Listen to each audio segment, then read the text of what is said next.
No, you're all right. You're all right. Oh, mine. You're here, man. Come quickly, man. Good to see you. Oh, yeah. I like how they try to come back. Well, I don't want to make Commissioner jealous, but I was there yesterday. My sons were there, and their sons, and it was both of their first, 4, I think the first Lions. I was there with my son and my wife. It was great. It was fun. We were on the 35-yard line on the Viking side of the field.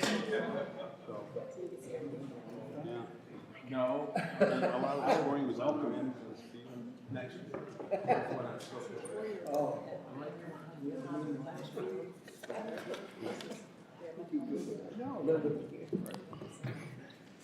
All right, I'd like to call the special meeting of the Kalamazoo City Commission for Monday, December 12th, 2022 to order.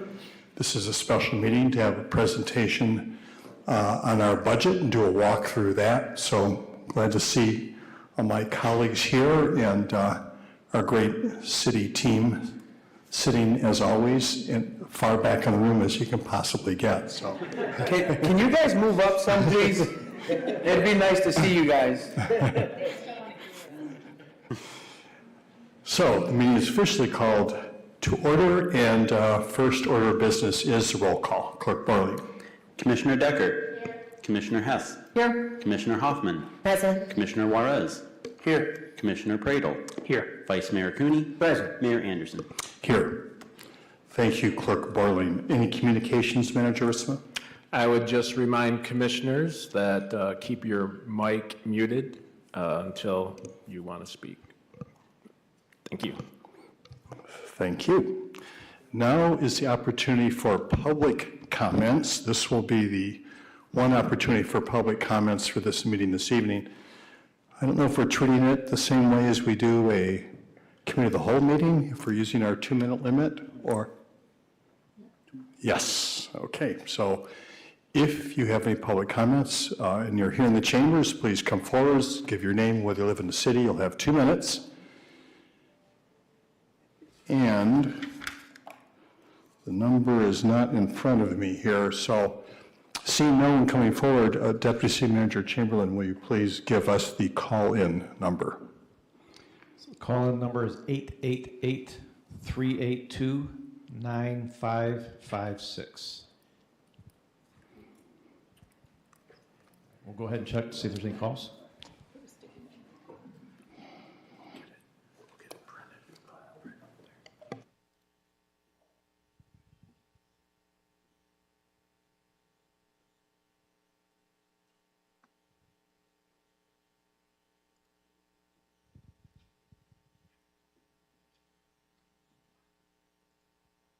We do not have any. Thank you for handling that, DCM Chamberlain. I appreciate that. All right, so we're getting to the real topic of the evening. We are about to start our work session on the budget. Manager Rissma. Oh, thank you, Mayor, and thank you, City Commissioners, for your time this evening. We're going to have a presentation that will be given by several of the team. We're going to work through areas of goals and in projects that we want to highlight for the commission and for the public, and just a review of where we are right now in the process. So we had during the course of the fall, we had our FFE 5-year anniversary celebration, which included committee of the whole topics around SPK, Parks and Youth Development, Economic Development, affordable housing, and infrastructure in neighborhoods. And so we look forward to a presentation next Monday by our Rebecca Kick on the 2022 accomplishments that highlights for 2022 IK 2025 year in review. So look forward to that coming up next week. As far as future work, we'll continue with the 2023 budget preparation, and ultimately coming back to the commission on January 16th for approval, and we'll lay that out again later in the presentation. And on the 17th, I guess that's the 17th because of MLK Day, but on the 17th, we want to have a committee of the whole meeting around housing development sites and unit presentation by Director Antonio Mitchell. So look forward to that. And then in February, on the 18th of February, we're looking to have a retreat again with the City Commission, with the focus of that being on 2024 and beyond. So with that, who's got the slide presentation? Can we move the slides forward? All right, there we go. So you've seen this before. We just are focused on projects around Imagine Kalamazoo and the City Commission priorities. And you'll see the work we're proposing for 2023 being presented in this format.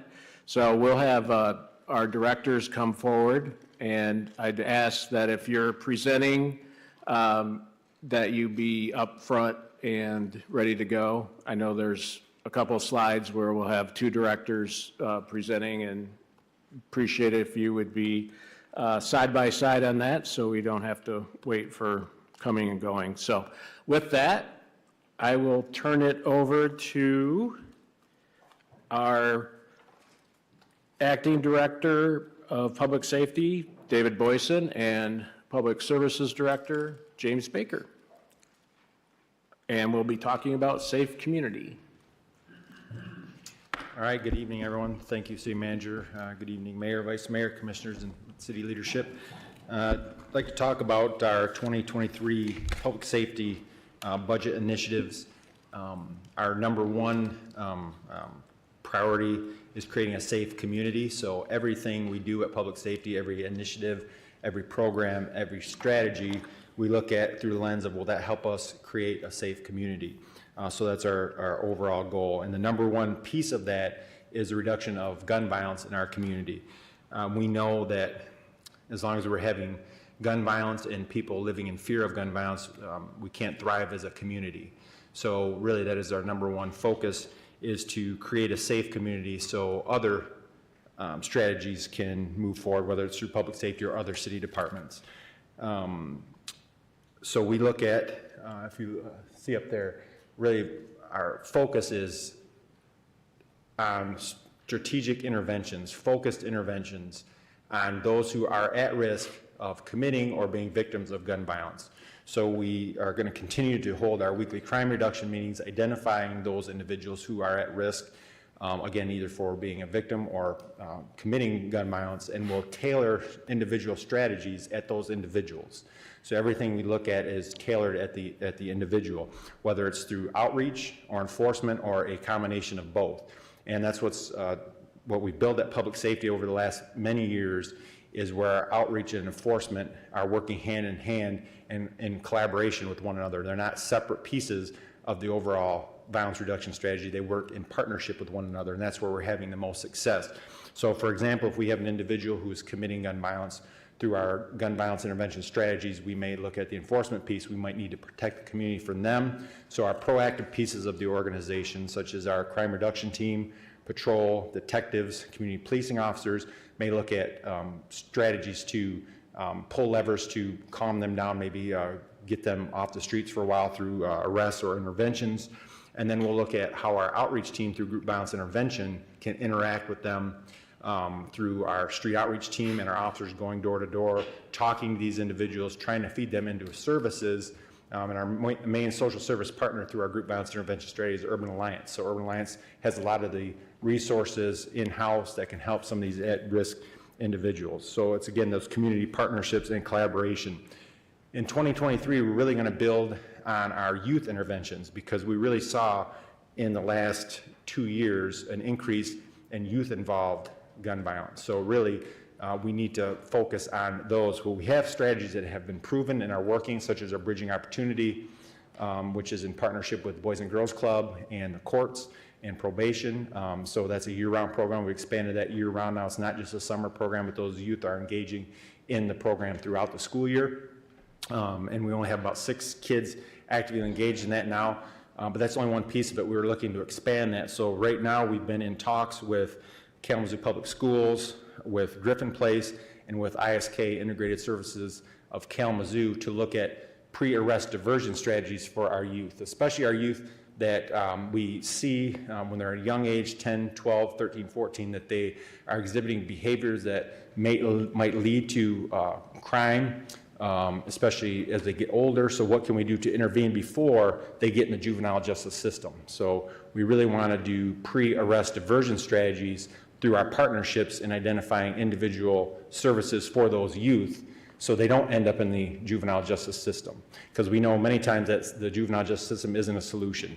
In fact, many times it can make things worse once kids get in that system. So how can we prevent those young kids from coming up to getting in that system? So we're really looking to expand that through our partnership. The other thing that's a focus that will continue to be a focus in 2022 and the rest of this year and into 2023 is our increased focus on our marginalized community. When I talk about marginalized community, I'm talking about our houseless community, those suffering severe mental illness, substance abuse, or sometimes a combination of all 3 of those. What can we do? Because many times the police, we are the ones that get called when someone is in crisis, and we're not always, law enforcement isn't always the answer, and oftentimes it's not the best solution to the problem.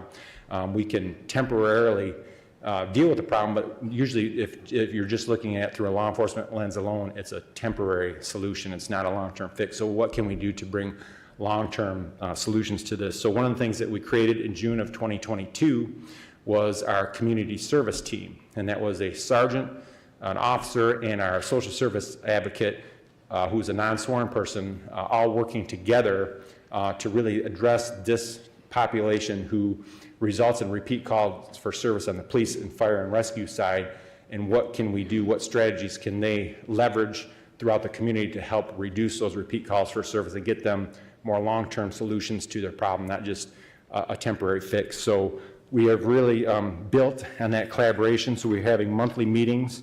In fact, the next meeting we have is December 15th with our coalition that we've built, and that's one thing that public safety has taken the lead on. Same with the gun violence, is really bringing together other community organizations who are doing this work individually and breaking down those silos so we're all communicating with one another and talking, and public safety can lead that because we know who is calling 911. We know who we are responding to, and many times it's the same individuals that these organizations are dealing with individually. So how can we leverage all of these community resources to work together?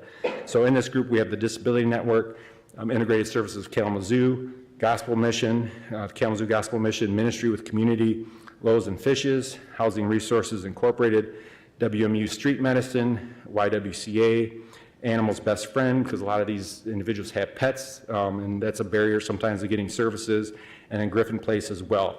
So far in the about 6 months that we've had this team up and running, we've had made over 130 contacts and referrals to other organizations to really help identify long-term solutions to their problems. And so again, it's the relationships that our team has been building with these individuals on a one-on-one basis is really starting to pay off, and they're becoming more trusting of the system, and they're engaging in services more than they used to before those relationships. So that's really important to continue that. And that kind of fits in with the other piece of that is the enhanced downtown presence. So it's been a focus of ours to really increase our presence downtown. To that end, we have identified a substation, station number 1, which is going to be at 248 North Mall, which will be the north end of the mall. And we're going to have our community service team that I just talked about, our community policing officers, and our social service advocate all working out of that space. So it's centrally located and with a lot of these folks that are having these issues. So it'll be a place where we're going to increase our visibility downtown, and then we'll also have a space to use for community members to come in to have meetings and really work with some of these individuals. So we're looking forward to that. So we have the space, we have the lease, and we're in the design phase now for some remodeling, not extensive remodeling, so it shouldn't be too long before we can get in that space and utilize it. So again, we think that as we continue with this, really, we're going to be measuring our programs, our initiatives to see if they're being effective.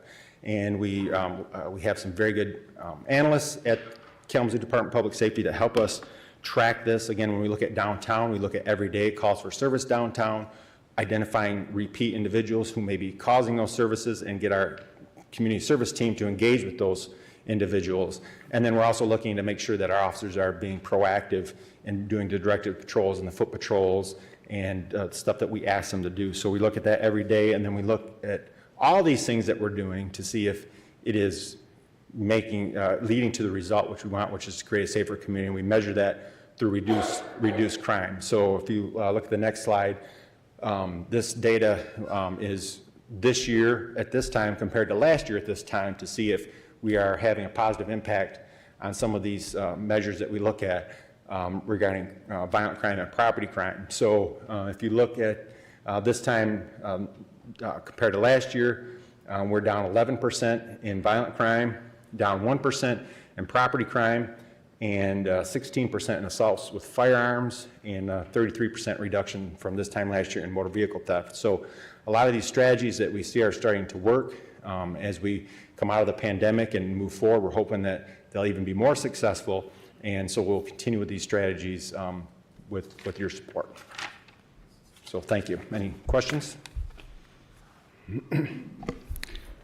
I just want to make a couple comments, and one of them exactly germane to what you're talking about here, and one just in addition. But because I work at ISK and in the department that has the most ongoing relationship with KDPS, I can just say this from my personal experience, that we have never had a better real-time relationship, and I really appreciate the efforts that are coming from your department in terms of reaching out and help organizing that. You're not taking a passive role, you're taking a very proactive role, and I think that's really, really helping, and I think that we're just beginning to see what the positive effects are going to be out of pulling folks together and working better together. So I really, really appreciate that.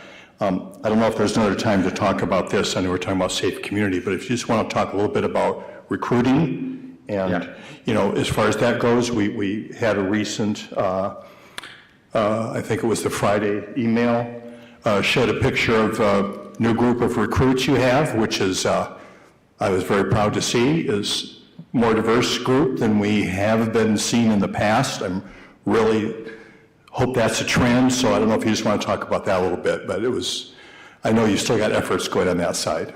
Yes, thank you, Mayor. Yes, we just have 7 conditional offers, and I really want to acknowledge the hard work of our recruiting team, our lead recruiters. So that's one thing we've really beefed up is our recruiting team. So we've selected 2 individuals, Lieutenant Lakeisha Jones and Sergeant Fidel Morales, as our lead recruiters, and then we revamped the recruiting team.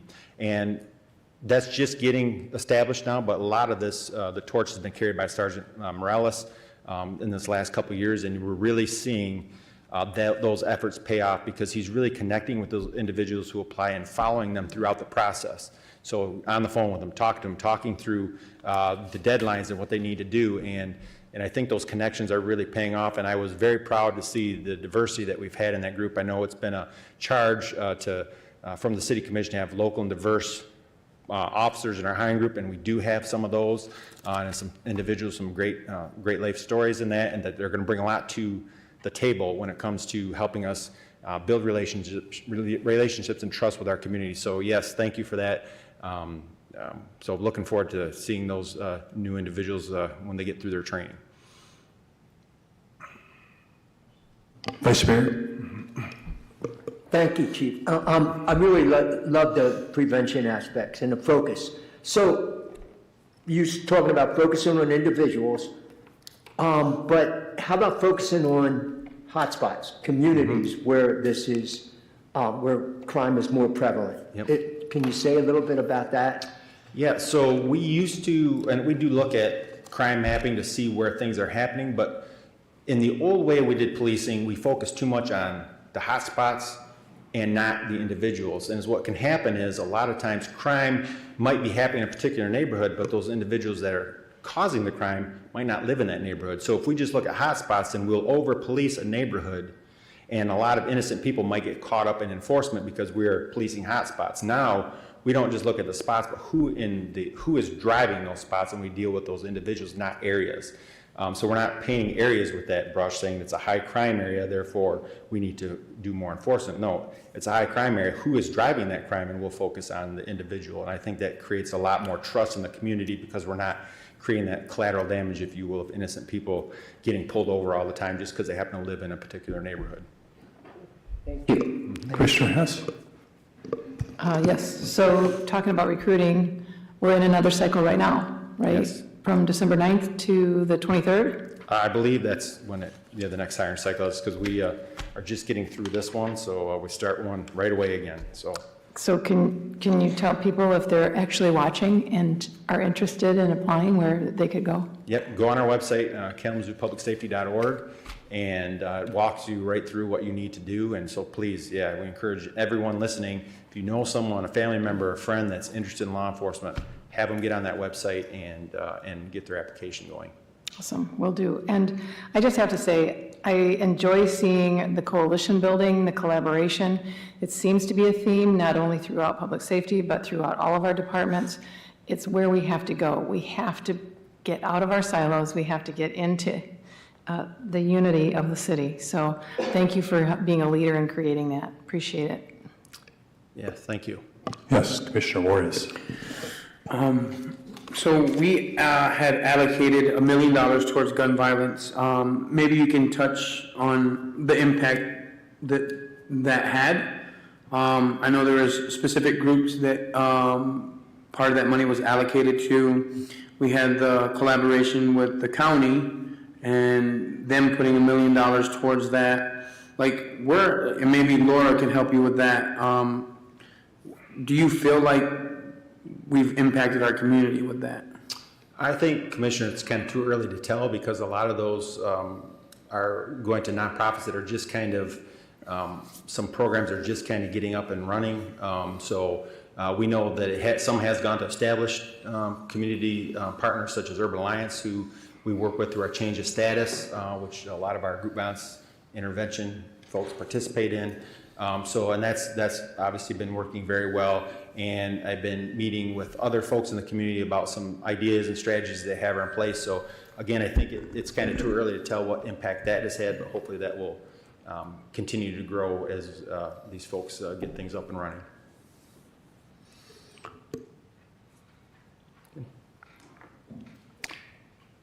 Commissioner Prater? Evening there, Chief. Thanks for being there. Question for you about the recruiting and retention bonuses. I know that's proposed in the budget. Just wondering if you could kind of speak to that again for those who might not have heard before. Yes, thanks, Commissioner. We're proposing for with ARPA funds for the 2023 budget, a retention and hiring recruiting bonus, if you will, for individuals who are maybe a police officer somewhere else and they're looking to maybe apply at public safety, and we'll give them a cash bonus to help them maybe absorb an initial cut in pay when you come in at a new agency at a training wage when you've been established at the department. We're hoping to really beef up officers that are coming here with some experience, because we know those individuals that are already police officers know what they're getting into, and the retention is usually a lot better for those folks than people who decide to change careers and come into law enforcement. Sometimes we have a hard time retaining some of those individuals after we invest all that money in training.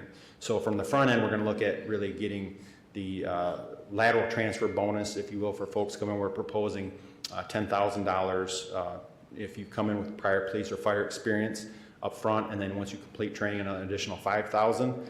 But again, it's costing about $19,000 to put them through a police academy and fire academy and all that. So if we could, that'd be a cost savings really for us. We won't have to do that. And then for our folks, again, I think it's really important, I'm getting feedback here, but it's really important for our officers who have been working hard. I mean, very hard over the last couple of years, and let's face it, it's been a very difficult environment to work in law enforcement for the last couple of years in particular. Our officers, men and women, are working hard every day. And it's important to give them a retention bonus because we are losing some officers. We have officers that are looking to go maybe in another career altogether, or maybe another agency where they might not be quite as busy or not asked to do police, fire, and EMS. So what can we do to retain all that talent and investment that we have in those individuals? So it's been very well received by our staff, so hopefully that can move forward. For the capital improvements program budget, there's $650,000 listed for heavy equipment. Do you know if that, off the top of your head, what that's for? Just primarily just vehicle replacement, or? That would be for, I believe, our new truck 6 that we're proposing. Most of our budget is personnel. So we have some discretionary things, including replacement of our truck 6 and then equipment to outfit that. So that is one of the things. Cool. And one of the other major items was the $450,000 for software upgrades. Yeah, that's, you know what, when I started in law enforcement, there wasn't a lot of software packages that we needed, and it seems like everything is a software upgrade that we need now. So that is something ongoing that is unfortunately something we have to do. Yeah, for sure. Yeah. And then the last thing I was going to ask you as well is in terms of the $2.1 million devoted to youth this summer, in your opinion and assessment of just seeing the landscape, we heard that something like 3,400 youth utilized those program dollars this summer. Do you feel like that has a impact on youth in our community in terms of public safety's just pulse of the environment or that sort of thing? Yeah, absolutely, and I know Director McBary will be talking about our Police Athletic League. That's why I didn't want to talk about it, because he's going to be bringing that up. But yes, those are very important programs to get our youth engaged in something positive and to create opportunities to build positive relationships with our youth. And the one thing I really want to look at going forward in 2023 is really making sure that we are getting the right kids in those programs. Again, if we're looking at through the lens of trying to create a safer community, reducing crime, it's really important that we identify those, maybe some of those at-risk kids that I talked about that may be subject to hopefully our diversion, and maybe part of that diversion would be, hey, would you be interested in joining PAL and getting them involved in something positive? So yes, I think that is a very important piece of our safe community strategy.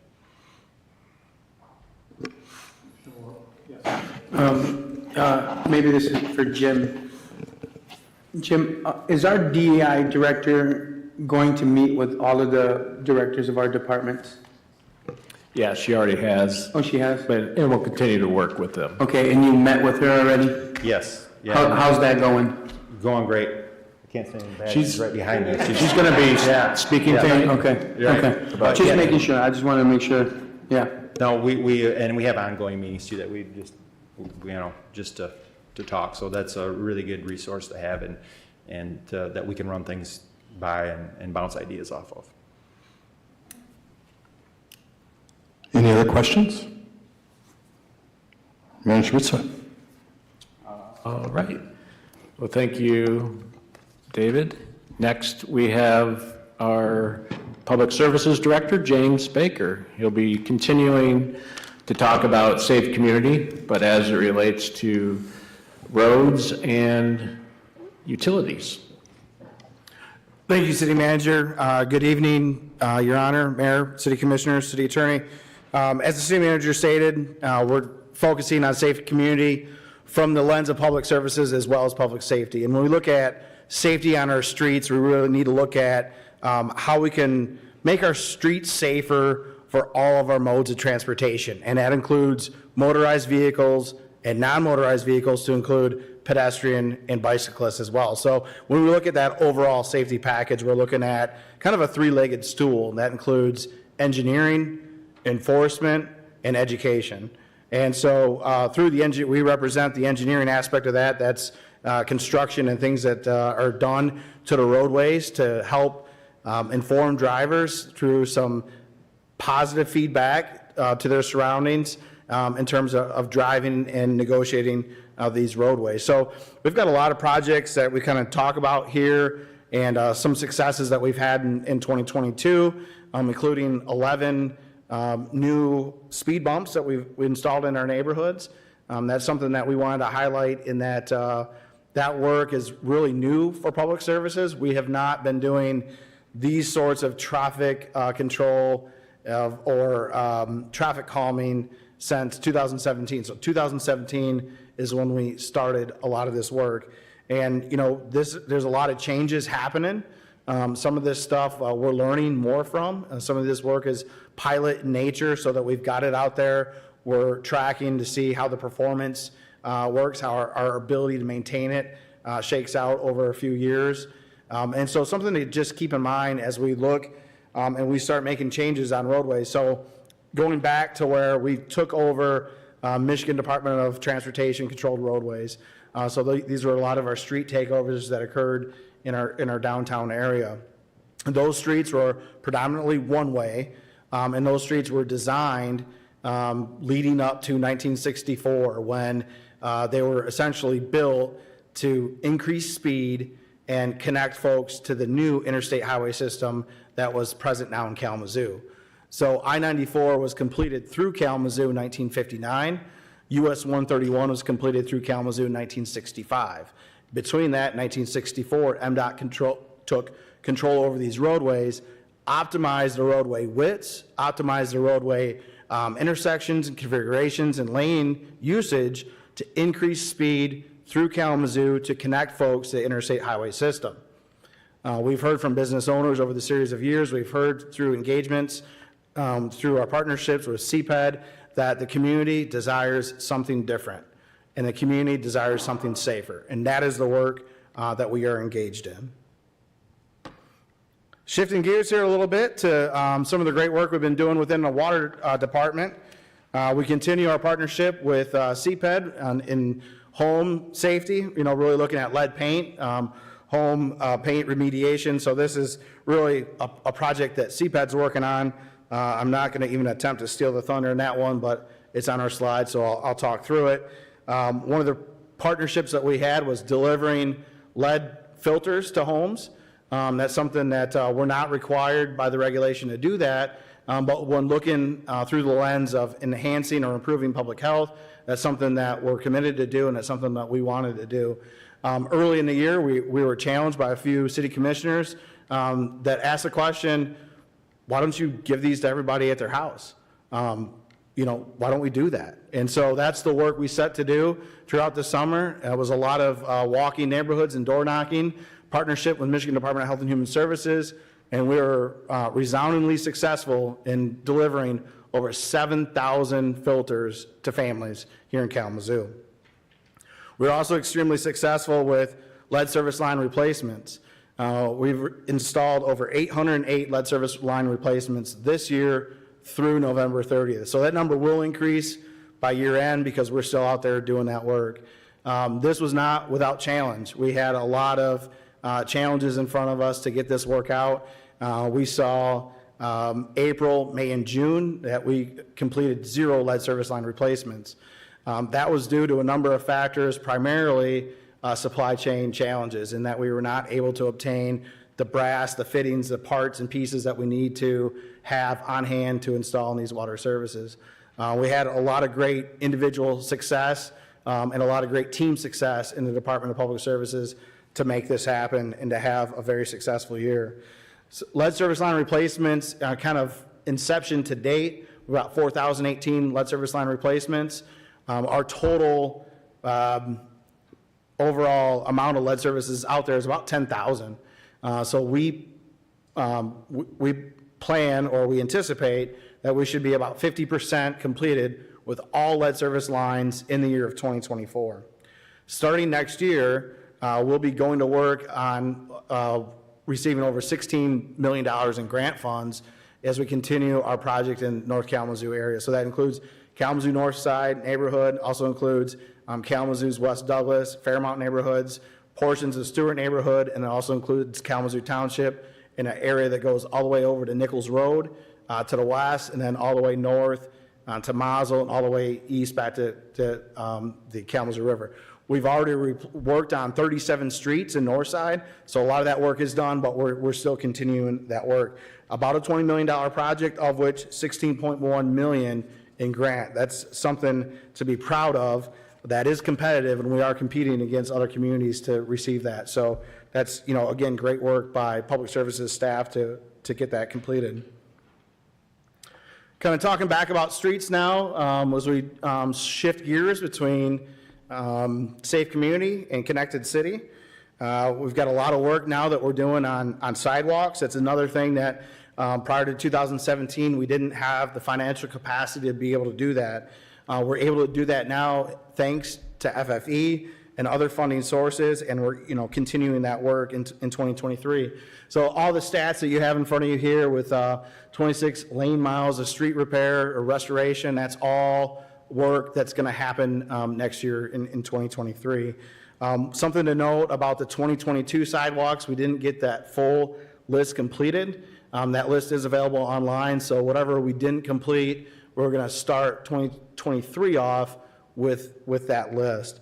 One project we really wanted to highlight up front was Michigan Avenue. So this is not the two-way project, but we are going to be working on some lane assignment designation improvements. So there's areas on Michigan Ave where you might be in one lane and you're sent into two, or your two is sent into one.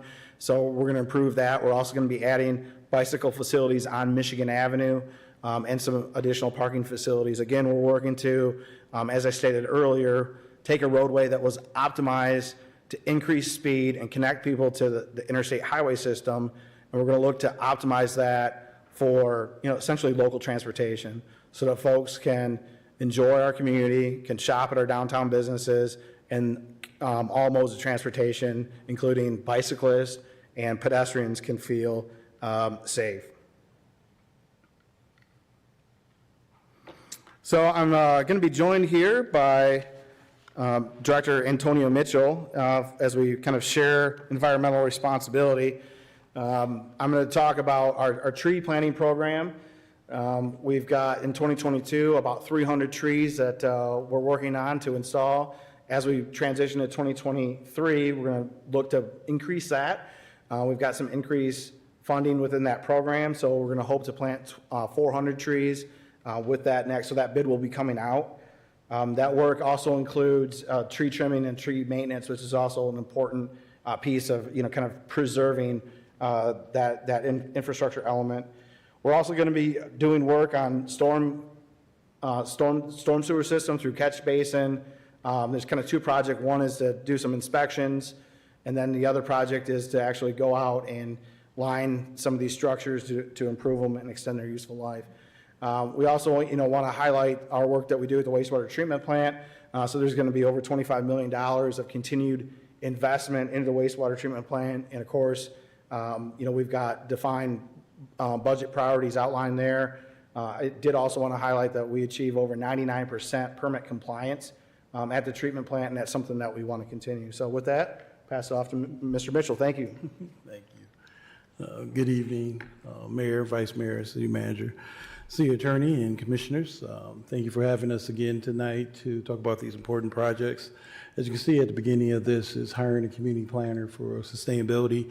As you see, as we're growing and expanding, we're doing, as Director Baker talked about and other staff talk about, we're doing a lot of collaboration with other departments, a lot of planning, a lot of strategic analysis of downtown and surrounding area, and we need more capacity to assist with that process of doing planning and sustaining those plans and communicating directly with the community as well as yourself on what those stages are and what's being implemented, including some of the, a lot of the infrastructure communication.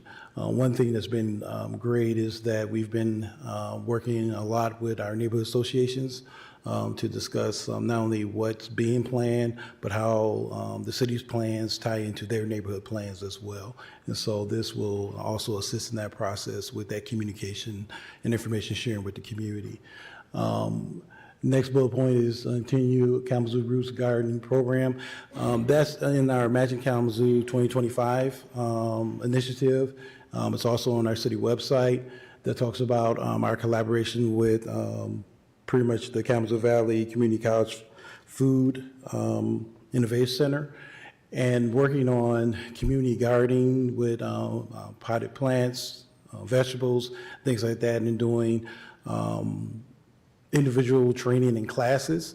Some of those classes also could be completed online, working virtually. But the initiative before COVID was to bring community members together into classrooms to show them how to garden, not only, of course, plants, but also vegetables, so they can create their own community gardens in their yards. So working with Kalamazoo Valley on that process, that training is at the Crosstown gardening facility next to KPS on Crosstown, and a lot of those classes are done there to assist individuals to learn those skills and capabilities. So that will continue. And then Green Affordable Housing Pilot, that's an initiative pretty much to assist with weatherizing existing housing. We have older housing stock in Kalamazoo, so we've created this program to assist with working with pretty much KNHS and Green Home Institute to assist with working with existing homeowners, especially our older stock of housing, for doing more weatherization of those properties.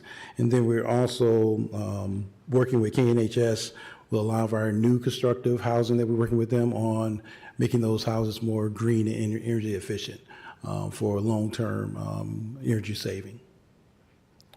And now, economic vitality is me as well. I got the next couple of slides, and I'll be putting on my glasses off and on, sorry to tell you, because I'm getting a little older. I need them. Can do Kalamazoo, $100,000. That is for our new incubator that's going into Vine neighborhood. That is an initiative with, used to be Kalamazoo Kitchen, and they've expanded their capacity to assist more businesses outside of just restaurants. And we're assisting in that process. We're going to be creating also a little business training center inside of this incubator that our staff will be working with hopefully local trainers to assist small businesses, in particular micro businesses, in their growth and development. And we'll be hopefully in the near future going into hopefully 2024, focusing on more home-based business development and assisting with additional dollars to assist with that growth and development as well. And we'll have more information on that. Minority contractors, we're assisting with trying to expand the platform of minority contractors in the community as well. So we're doing a training component that will be hopefully supported at the incubator.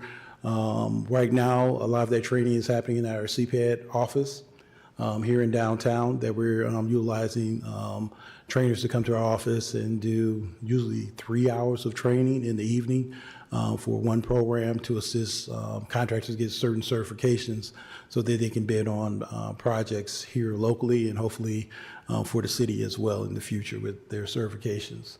As you can see right here, this is East Michigan Avenue. This is one of our facade programs, one of the 15. If you've hopefully gone down East Michigan Avenue lately, you see a lot of new paint and a lot of new development. We're working with the Neighborhood Association on that corridor. They have a project that's coming. It's going to be probably a coffee shop. They're going to own the building. They already have a tenant committed to that space, which is going to activate that area. We have plans to assist with a couple more facades on that street line. We hopefully will be working on some, as they say, some curve appeal development with public services, with our collaboration to assist with the landscaping and beautification of that area. That'll be in the future. You'll be hearing more about that down the road. And also, what you can't see is we have the interior, which is our white box program, which some businesses are taking advantage of both of these components of fixing not only the outside, but the inside of the building. So pretty much that's either working with existing tenant, as explained in the past, to build out that space to fit their needs, or working with a property owner to prep space for a new tenant to go into that space. So we've done a goal of 15 of each for facade and 15 for the white box. And what our business technical assistance, which is a $5,000 grant, the goal is to work with 60 businesses. Most of those businesses will be micro businesses, less than 10 people working for those businesses. A number of those businesses we found out are home-based businesses. That's why we're going in that direction to assist that expansion and growth.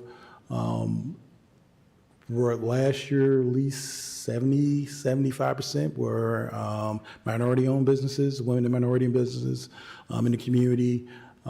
Half of those businesses were in our SBK neighborhoods as well, which has been exciting to see the growth and commitment of that program hitting those neighborhoods. And then 100 businesses to receive capacity building training funds. And that's, as I stated, we're really focused on helping small businesses get the training and skill capabilities to not only sustain their business, but grow their businesses as much as possible in the community. The key with a number of these programs that I've been talking about is that these are not startup business focused. This is a business that have to be at least open for at least a year in the city of Kalamazoo. So this is not startup. Hopefully in the next year and a half, part of our Imagine Kalamazoo 2035 initiative will be to work with startup businesses in the community on a small scale component that we'll probably discuss in the future, working with the new incubator. 25,000 is business gap funding for at least one business in 2023.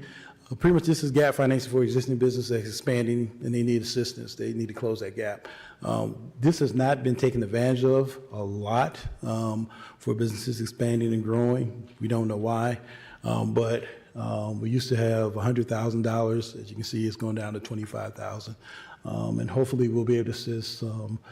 Usually the goal is to assist businesses outside of the downtown area. So that's maybe one of the reasons as well, is that it's not focused on the core downtown area, but more of the neighborhoods. And then we have the $500,000 for a complete downtown placemaking improvement. Hopefully for the community, this is important because we brought in pretty much Notre Dame to give a great presentation to the community on what we need to do as a city to activate open spaces and spaces in our downtown area. And this initiative of dollars is to assist in that process. More information can be seen on our website on that Notre Dame community plan that was put together. Hopefully the community attended and saw some of the drawings of creating additional space in our downtown area, and this is part of that funding going towards that initiative. And then shared prosperity. You see the 128 new housing units planned. We will discuss the housing initiative as the city manager spoke about in January on the 17th at the COW meeting. And we'll be talking about not only the 128, but other initiatives of development that are happening in the city to really pinpoint how much housing is planned for the community, that a lot of this core development that we're having in downtown, there's, as I say, more to come, much more to come, and the importance of Director Baker pointing out how our street designs need to change because of the safety of individuals walking and biking in our core area is very important for not only the many developments that are happening, but the increased population we're going to have in our core community. Clearing cloudy title and foreclosure prevention, that's been a successful program, and pretty much from the information that's been shared with me, we're batting 100, as they say, in prevention and assistance for individuals that reach out for prevention for foreclosure assistance, and that has been a partnership with the county, with the city, working with that initiative to assist individuals to keep their homes, and that has been very productive. And then multi-year SBK programs, as you can see, there's a number of programs. The importance of this is in shared prosperity. I think a lot of people don't understand that this initiative really focuses on a little bit out of the wheelhouse of what we do in community development. Community development used to talk about housing development initiative.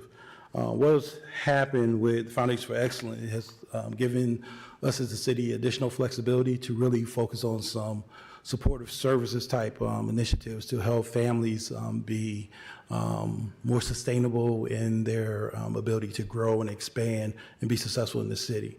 And this is a number of those programs. I will go through them as quickly as possible. The KC Ready for preschool-based family support.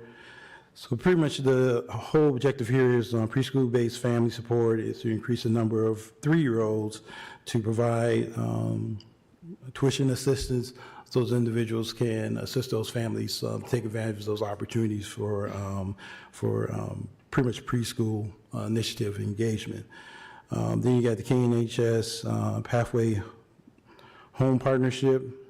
And the whole idea there is to assist with financial capacity building, education and coaching, assist with down payment and leasing purchasing incentives, savings incentives, financial product, education, understanding affordability and savings and planning to assist families in that initiative. And then we have the My City 2 Gen, which is pretty much pilot element consistent working with adults and trying to work with families to work with their youth with assisting with youth employment programming and engagement in that area. And then you have residents implementing our plan collaborative, that's with NACD, and that's neighborhood-based training for health, construction, technology, nutrition care, and education. This initiative has been very successful in the sense of expanding NACD's capability of they're looking at creating more of a training center in the future, which will expand their capacity to provide additional training in these areas to the local residents in the neighborhood, which is real important for individuals to be able to walk to opportunity for additional training that assists them to have better employment opportunities. And hopefully, as I say, in the future, we'll come back and be talking about that growth and expansion of that initiative. Early childhood business incubation, Best Baby Zone on Northside is the YWCA Early Child Care Service Development via early education business incubation. And so that's a process of working with early childhood development and working with families and parents, in particular single moms in that process. Volunteer income tax assistance is pretty much a program to help improve economic assistance with individuals to take advantage of applying for their taxes and giving them assistance through that process. And it's really focused on affordable housing families to make sure now they're filing their taxes, but getting assistance to file their taxes correctly. And then TriShare, that is Southwest Child Care Resources Program. And the purpose of that project is to increase access to high quality, affordable care for working families. And that's to assist with daycare assistance. So individual families can not only access affordable daycare, but a focus on individuals that are trying to quote unquote get a step up in job opportunity. But of course, the barrier is daycare. So this program is to assist with reducing that daycare costs and access so individuals can take advantage of job opportunities in the community that they would not have a chance to take advantage of if they didn't have a program like this.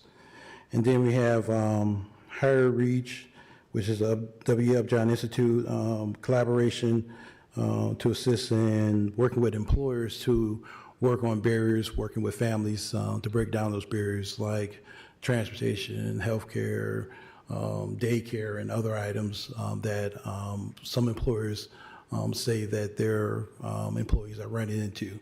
And this is a program to assist in that process.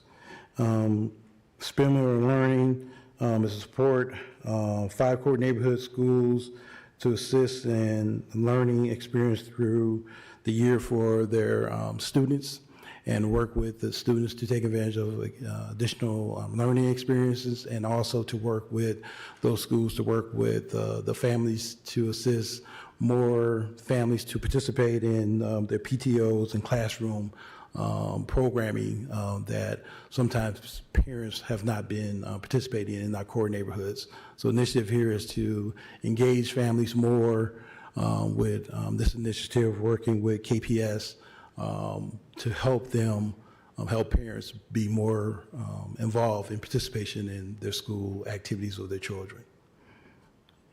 And I think that was, sorry, put my glasses on. That was it. Now, complete neighborhoods, that's mine as well. Now, this initiative is part of Community Plan Economic Development, and this is part of our Community Engagement Initiative. As I stated earlier, we've been working with Kalamazoo Public Services, with Director Baker, we've been working with Public Safety with Chief Boyson and his staff, and we've been working with Parks and Rec as well to assist them with community engagement and involvement. And part of that initiative is, the goal is to have at least an average of 40 people per engagement. We try to make those engagements as fun and fulfilled as possible, to have more participation with families and individuals in the neighborhoods. And that will be the continued mission, is to make that more of a positive experience for the residents as we work with them to educate them on all the projects and development that's happening in the community, and also program opportunities that are being provided by the city and other services that provide neighborhood services. Stewart and West neighborhood plans. We work with, as we said, Imagine Kalamazoo 2025, with our neighborhoods to create neighborhood plans. The next two that are coming up that will come across, as I say, your desk as mayor and commissioners, is hopefully in early 2023, is the Stewart and Westwood neighborhood plans that are being worked on right now. So hopefully you'll be able to see those plans. And what's unique about our neighborhood plans, that they're all different. So it's good for not only the mayor and commissioners to pay attention to what neighborhoods are doing differently, but also for the residents to be able to go look in their neighborhood and see what's being initiated by their neighborhood association for what's important, or what they have informed us in their plan, what's important that they are trying to initiate. The goal is to hopefully, as they say, be able to initiate at least 1 to 2 plans a year. And right now, one of the interesting things that we're working on is we're working with Western Michigan University for them to create a neighborhood plan. And we're working with their students to assist in that process, and Western Michigan staff for them to create a neighborhood plan similar to what our neighborhood's have been creating. So we would like to have a quote-unquote neighborhood plan for our Western Michigan University campus and that surrounding area, so they are not only engaged in being involved with the city of Kalamazoo, but they feel a part of the city of Kalamazoo, because we're assisting in them initiating how they want to be quote-unquote not only perceived, but accepted as residents of the city of Kalamazoo. So hopefully we'll get that hopefully started officially in 2023. Is right now the details are being worked out by staff to assist in that process. Another one that's being worked on is West Main Hill Neighborhood Association initiative of a plan for them. And so hopefully that will be initiated as well in 2023 and be coming to you hopefully sometime late 2023, so you can see what their initiatives are and their purpose and plans. So the goal of the 4 projects implementation in the neighborhoods is important that we highlight and not only show what's happening in the neighborhoods, but be clear that every neighborhood has different initiatives, and every neighborhood doesn't participate in the same programming. And most of the time that's because of the capacity of the neighborhood association, or they may have one person, they may have 3 or 4 people in the neighborhood association, or it may be a strong base of residents that are working together, which means they can't take on as many projects as set forth to do major development. So we have projects as small as, installing bike racks in the neighborhoods, to working on Ransom Street development initiative on the north side. We have new business signs being developed as a priority for a neighborhood. We have the neighborhood working with us to help do events like working with Metro to understand how Metro works and how to work with the schedule, work with the apps, works with putting a bike, on the front of Metro, how that process works, and how the system of Metro can assist them for their transportation other than, quote unquote, having a car so they can be as green as possible. And then last but not least, 322 Stockbridge, study and demolition. 322 Stockbridge is across from our public services building on Stockbridge. Used to be DHHS's location, also the old bingo hall is there as well. That is in a floodplain, and we are looking at how to redevelop that into mixed-use development housing over a period of time. But first, we need to remove the structures on that space. Another component we'll be hopefully working with Director Baker on is how do we deal with the flooding issue in that area and create hopefully some additional remediation that can sustain more water in that area that's not going into the homes in that surrounding area, which we've had complaints consistently about that. We would like to let the public know we are working on those things, but they are timely, costly, and required a lot of planning beyond just infrastructure, but a lot of moving of dirt and water, as they say. But that'll be something that'll be discussed in the future. And that would be it for me. Any questions? Questions, commissioners? Vice Mayor Cooney. I think you got a lot on your plate.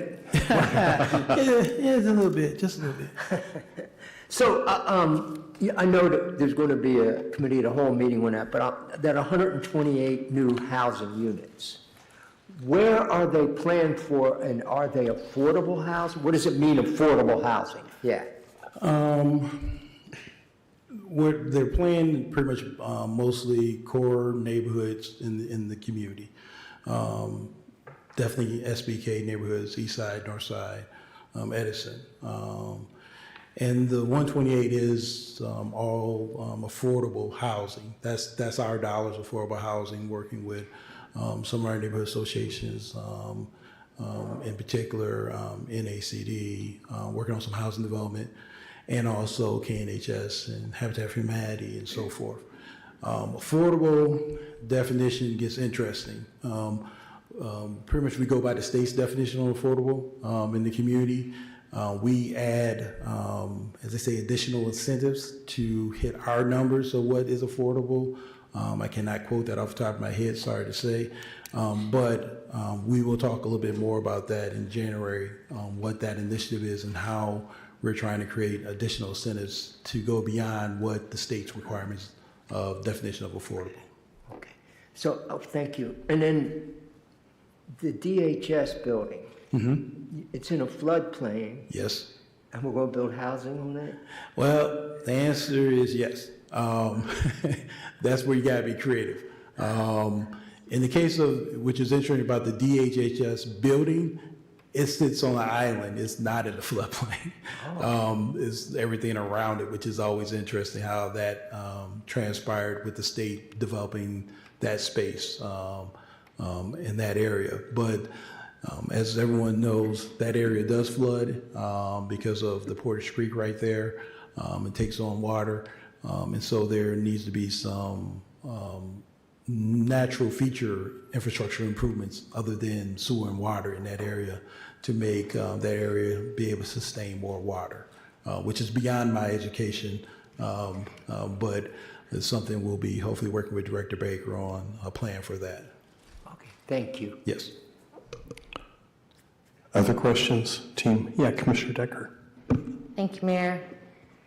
Just a quick question, or not questions, but as Commissioner Cooney said regarding the 128 new housing units that are planned, and you guys are planning to bring more information to the commission in January. And you're saying that your affordable numbers are based on the state. So I'm hoping and really looking for that you're going to be able to base that affordability within the residents within Kalamazoo, because that's really kind of what we need there. Can you talk a little bit more about these new programs, the Tri-Share program? So from what you said, it was childcare resources, daycare assistance. Yes, I can talk a little bit more. I don't know that program in details. I just know the scope of the program.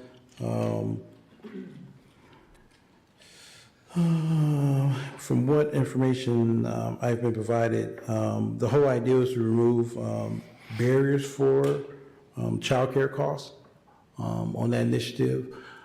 I can follow up with more information on Friday email to assist you with the details of that program and how that program works with Southwest childcare resources specifically. Okay, thank you for that. And again, with the higher reach, again, that's, again, working with, and the difficulties that families have within transportation. Are you able to speak on that, or can we expect that in the Friday email? Yeah, I probably have to give more information on that. I know a little bit about it, but not enough to give you real details on it, but I can provide additional information Friday as well on that. Thank you.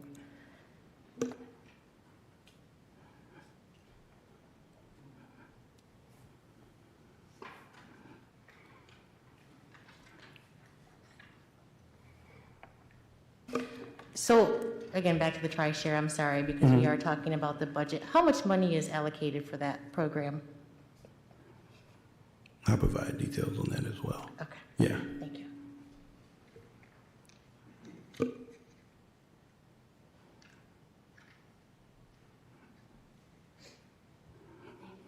Yep. Thank you, Commissioner Decker. Commissioner Pradel? Hey, Director Mitchell. Thank you for the presentation and going over all that content. I know it's a lot. It's getting kind of late, so I appreciate all your time. These are, I guess, question. I know that we had to prioritize this year and whatnot, but I'm kind of curious about, in terms of those home-based grant dollars for businesses, is there any reason why those home-based grant businesses wouldn't be eligible to apply for some of those existing $5,000 grants? Or is it just that in the future you're hoping to have it more focused on that niche of, or is it that you're saying like, no, this year we're focused more on brick and mortar location grants, and then in the future there'd be ones for? Yeah, pretty much what can make them not eligible is the type of business, is clarifying that it fits into our zoning requirements for that location. Also, one major trigger is the business has to be in business at least a year at that location as well. What we didn't know by when we started the micro business fund in the first place was it was two components. One, who's out there was one. Two was, do we have as many minority women businesses as we think we do? I've had a lot of individuals come up to me at commission meetings and community meetings saying, why aren't you helping more minority women businesses? And the first question I go, who are they and where are they? So what's happened over the last 3 years, we've identified around 300 micro businesses in the community, almost 500 if we combine with United Way. So we have a good idea now of not only the needs of but the locations of those businesses. Not all businesses need to grow out of their house. They can sustain themselves in their house. They can transition to their garage. We can assist them to maybe in the future remodel their garage to sustain their business if the zoning permits, and what that process is. And so we're trying to, as I say, transition into that format. As you stated, we didn't know. We just knew that there was a need, and that need has been hopefully met significantly through this commission's approval of funding over the last 3 to 4 years in that direction. So now, because we have a foundation of understanding what is out there, we know that there's more that can be assisted. But one key factor, because we are the city, we need to make sure you are in compliance. And so we want to make sure we can position the individuals that have existing space to make sure they're not only in compliance, but we assist them with that process as well. That is hopefully not a financial burden. And that's the whole idea, is to create these new programs in the future to make sure it's not a financial burden for you to be successful with a home-based business. And hopefully, we would like to see more home-based daycares in the future, smaller ones, 2 to 3 kids. We have a lot of probably aunts. My aunt kept my kids back in the day at a home-based daycare. And I think there's more aunts and grandmothers and sisters, and maybe uncles that are babysitting that we can assist to hopefully get licensed. That will benefit them and the children that they're taking care of. And that's a dream and vision of mine as well. Yeah, I think that's great. My only concern is just that we, potentially have this 1-year gap that we might not be funding those home-based businesses. And I think, now is when it's really hot. And the thing that's unfortunate about that, and I know we have limited number of resources and we have to prioritize somewhere, is just that you think about like top tech companies, that started, if you look at like the top 4 out of 5 of them, started at somebody's garage.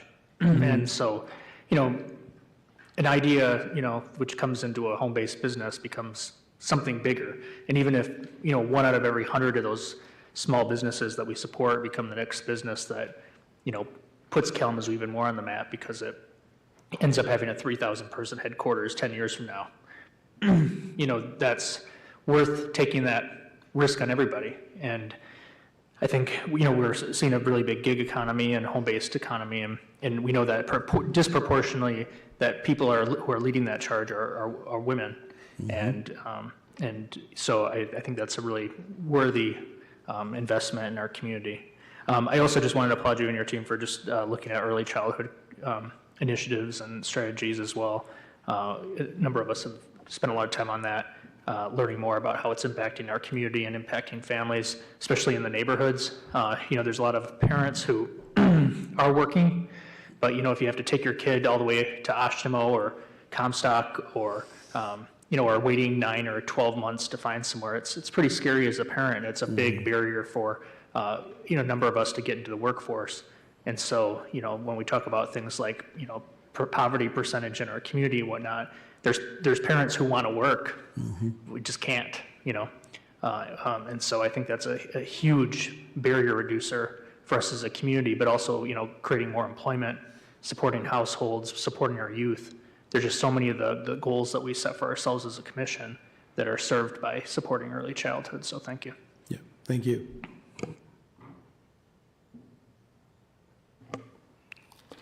I'm going to give everyone else a chance before I jump back here. Anyone else who has questions for Director Mitchell at this time? Commissioner Hess? What? No? I can't hear you. No? You have a question? For Director Baker. Oh, we're going to jump back? Okay, yeah.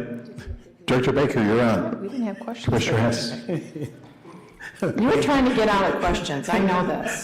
He stayed in the front row. Thank you, Director Mitchell. Available for questions. Just a few. So you mentioned these speed humps, the 11 new, is that for next year or we put in 11 this year? So that we completed 11 in 2022.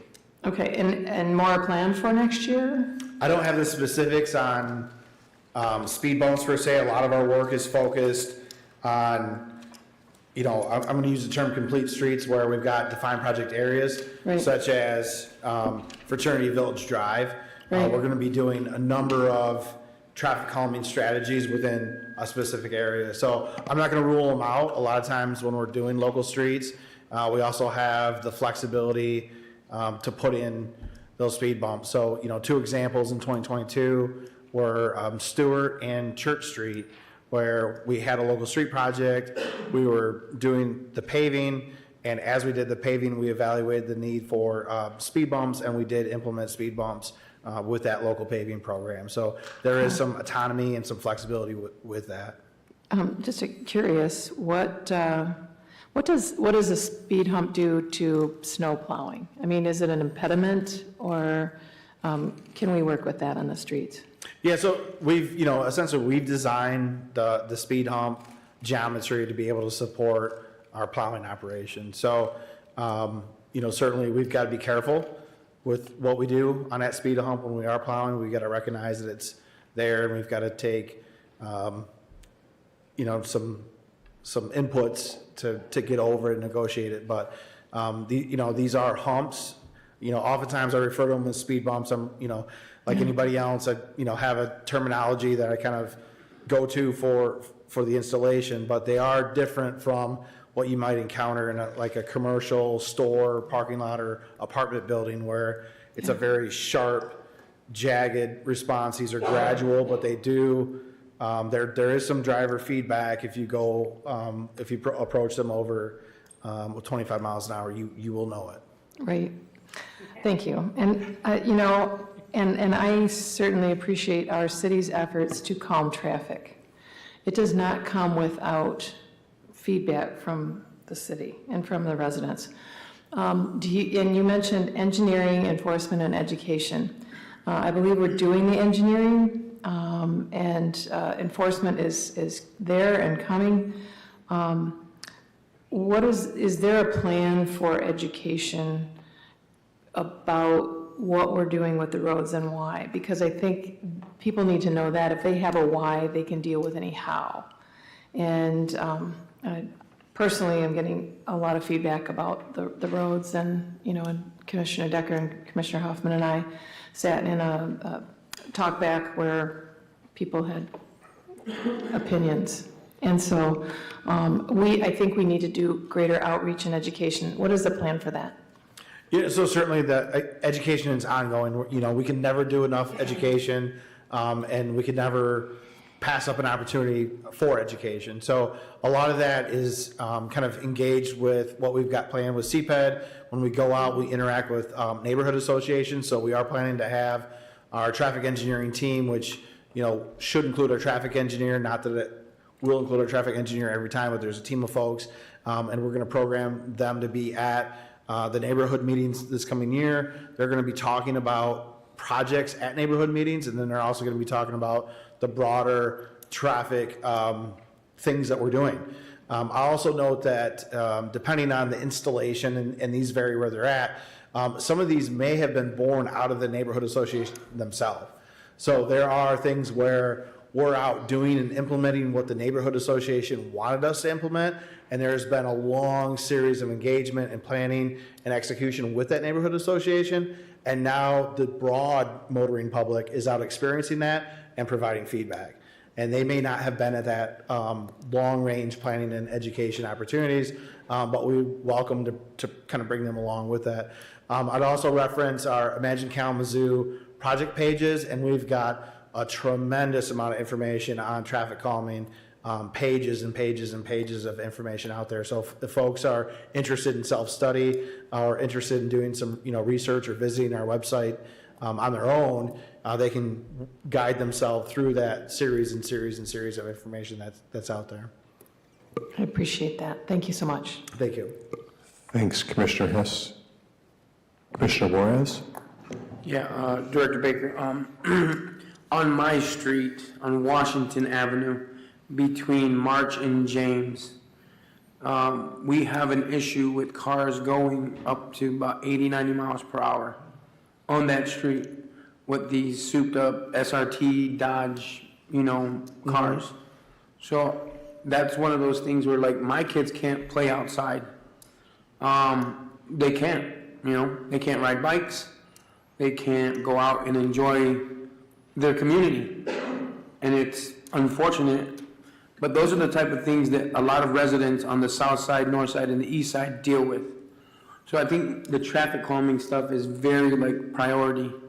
A lot of these communities can't function as communities. They have residents that just live in fear, And so I just echo that, the traffic calming is super important, especially within those core neighborhoods, inside of them, not just on the outside of them, because I see that we focused on the corridors like Portage Road you know, all those main roads, you know, it's good, but it gets crazy within the core of those neighborhoods, so.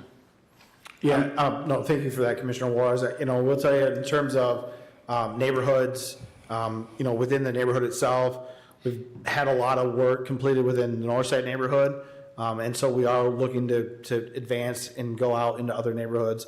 I mentioned during the presentation that our work kind of in this area started in 2017, but we are certainly not done with that. And, you know, we'd like to make impacts into, you know, additional core neighborhoods and work our way out, you know, around the community. So, and that's another great point, that when you live on the street, you're affected by how motorists behave. And so, you know, folks come into our neighborhoods and, you know, behave however they want to, and then complain about traffic control and things that we're doing to help, you know, really make our neighborhoods better places to live. So thank you for that.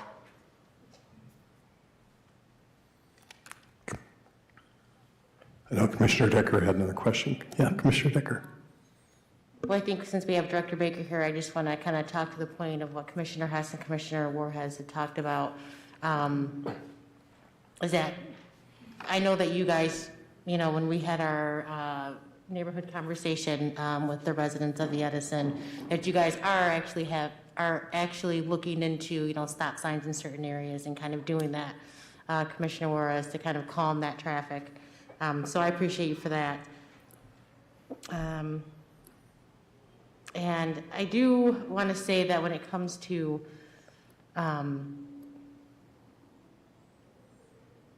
residents in the community talking about certain issues like that, 311 is their best friend, because it tracks it, it tags it, and it should be going directly to the departments that need this information.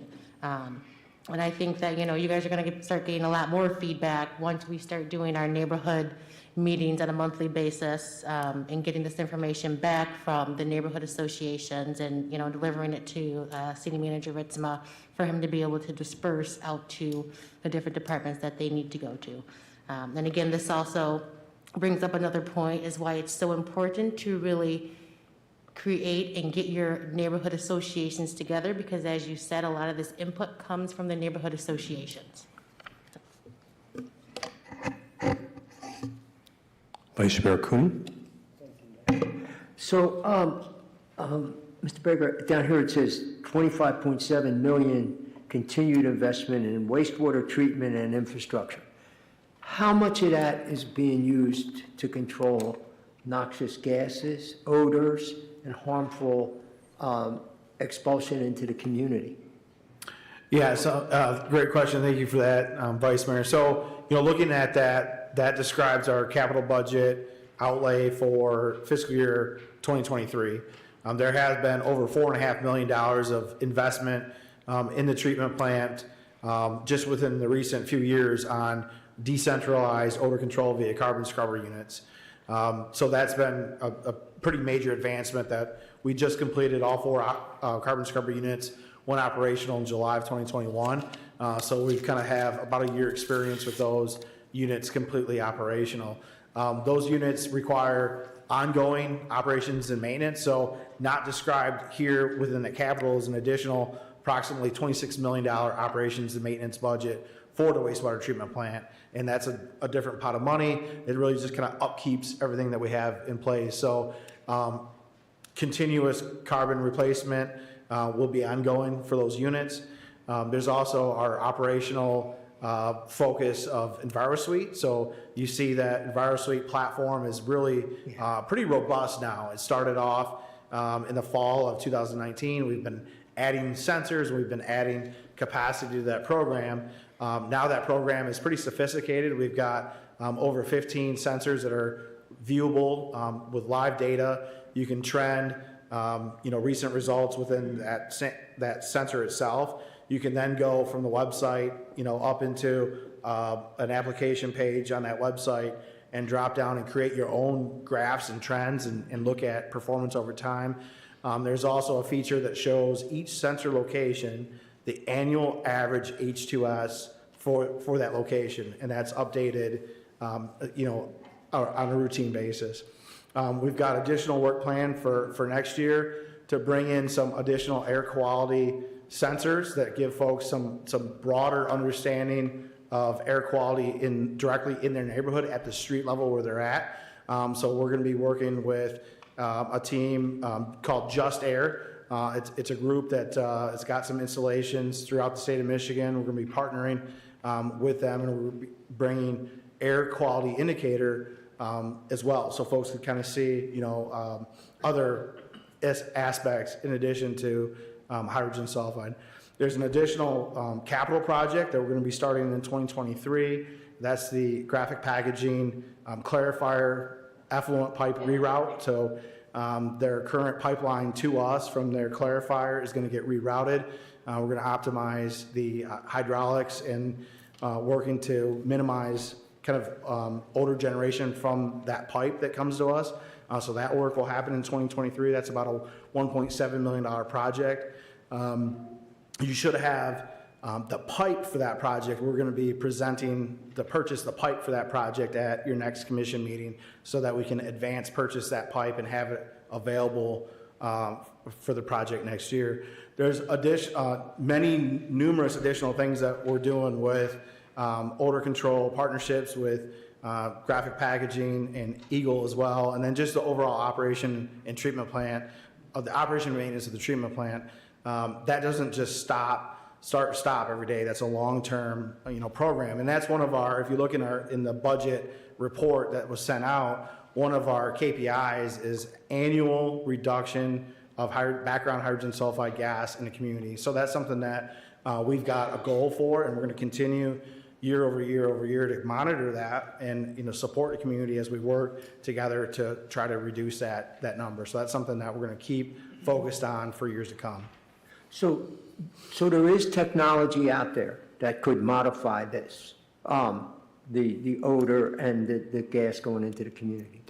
Is there technology out there that we are not using yet and that we could use? So at this point, we're not discarding anything. We're not saying we're not willing to do anything, or we're not willing to look at something. We're right now working to implement some carbon scrubber units at some of our interceptor sites. So those are going out there right now. Those are our I forget the trade name of them, but essentially it's a box that will connect to some of the interceptors and do passive carbon scrubbing with those. And so we're going to have the ability to monitor those. We're going to monitor the performance of them, pilot them, and see if that technology works for us. We've got the Sewer X program, the Smart Sewers program. We've talked about that several times at the City Commission. That's something the City Commission has supported through the capital program. And that's where we've got out in the system flow monitors and sensors of all of our interceptors. We're modeling that. We also have hydrogen sulfide sensors out in the sewer system as well. And so we're attempting to learn relationships between, if we see an increase of say, hydrogen sulfide in a sewer, we're trying to make some connections and understand what's happening with flow for that. So, and we're already seeing some flow responses or flow interactions with some of our interceptors that we'd like to respond to and perhaps manage a little bit better. Today, city crews went out to investigate, and they'll be cleaning tomorrow a section of siphon where there's 3 16-inch barrels, 2 of which were plugged, and they're going to be responding and cleaning that. That's in response to the Sewer X program, where they're able to monitor things in real time and see how the sewer system's operating. So we're continuing this work. One of the projects that we have essentially divested ourselves from was the proposed biofilter. That's something that we are continued to look at into the future. They're just the characteristics of the discharge to us had changed over time. The project also was approximately 3 times over budget. We didn't have the resources to complete it. So we're moving forward with the pipeline reroute. That pipeline reroute will have appurtenances kind of built into it that into the future, if we decide that a biofilter is warranted, that pipe project will be able to support a future connection to a biofilter if needed. So, we're going to continue to work on a lot of fronts. Certainly, we have that goal of reducing background hydrogen sulfide concentrations in the neighborhood. That's something we measure, can hold us accountable for it, and we're going to continue to work towards those goals. Thank you. Commissioner Pradel. Hey, Director Baker. Question for you. So in terms of what's slated for capital improvement upgrades, we're looking at $111.1 million. And, you look at the numbers of staff members, we're increasing, it's like 5 for the whole city of Kalamazoo. And from 2022 to 2023, vast majority of those are not in public services. I'm just asking this question because I know most of this work will be contracted out through bidding process to other people who do this work.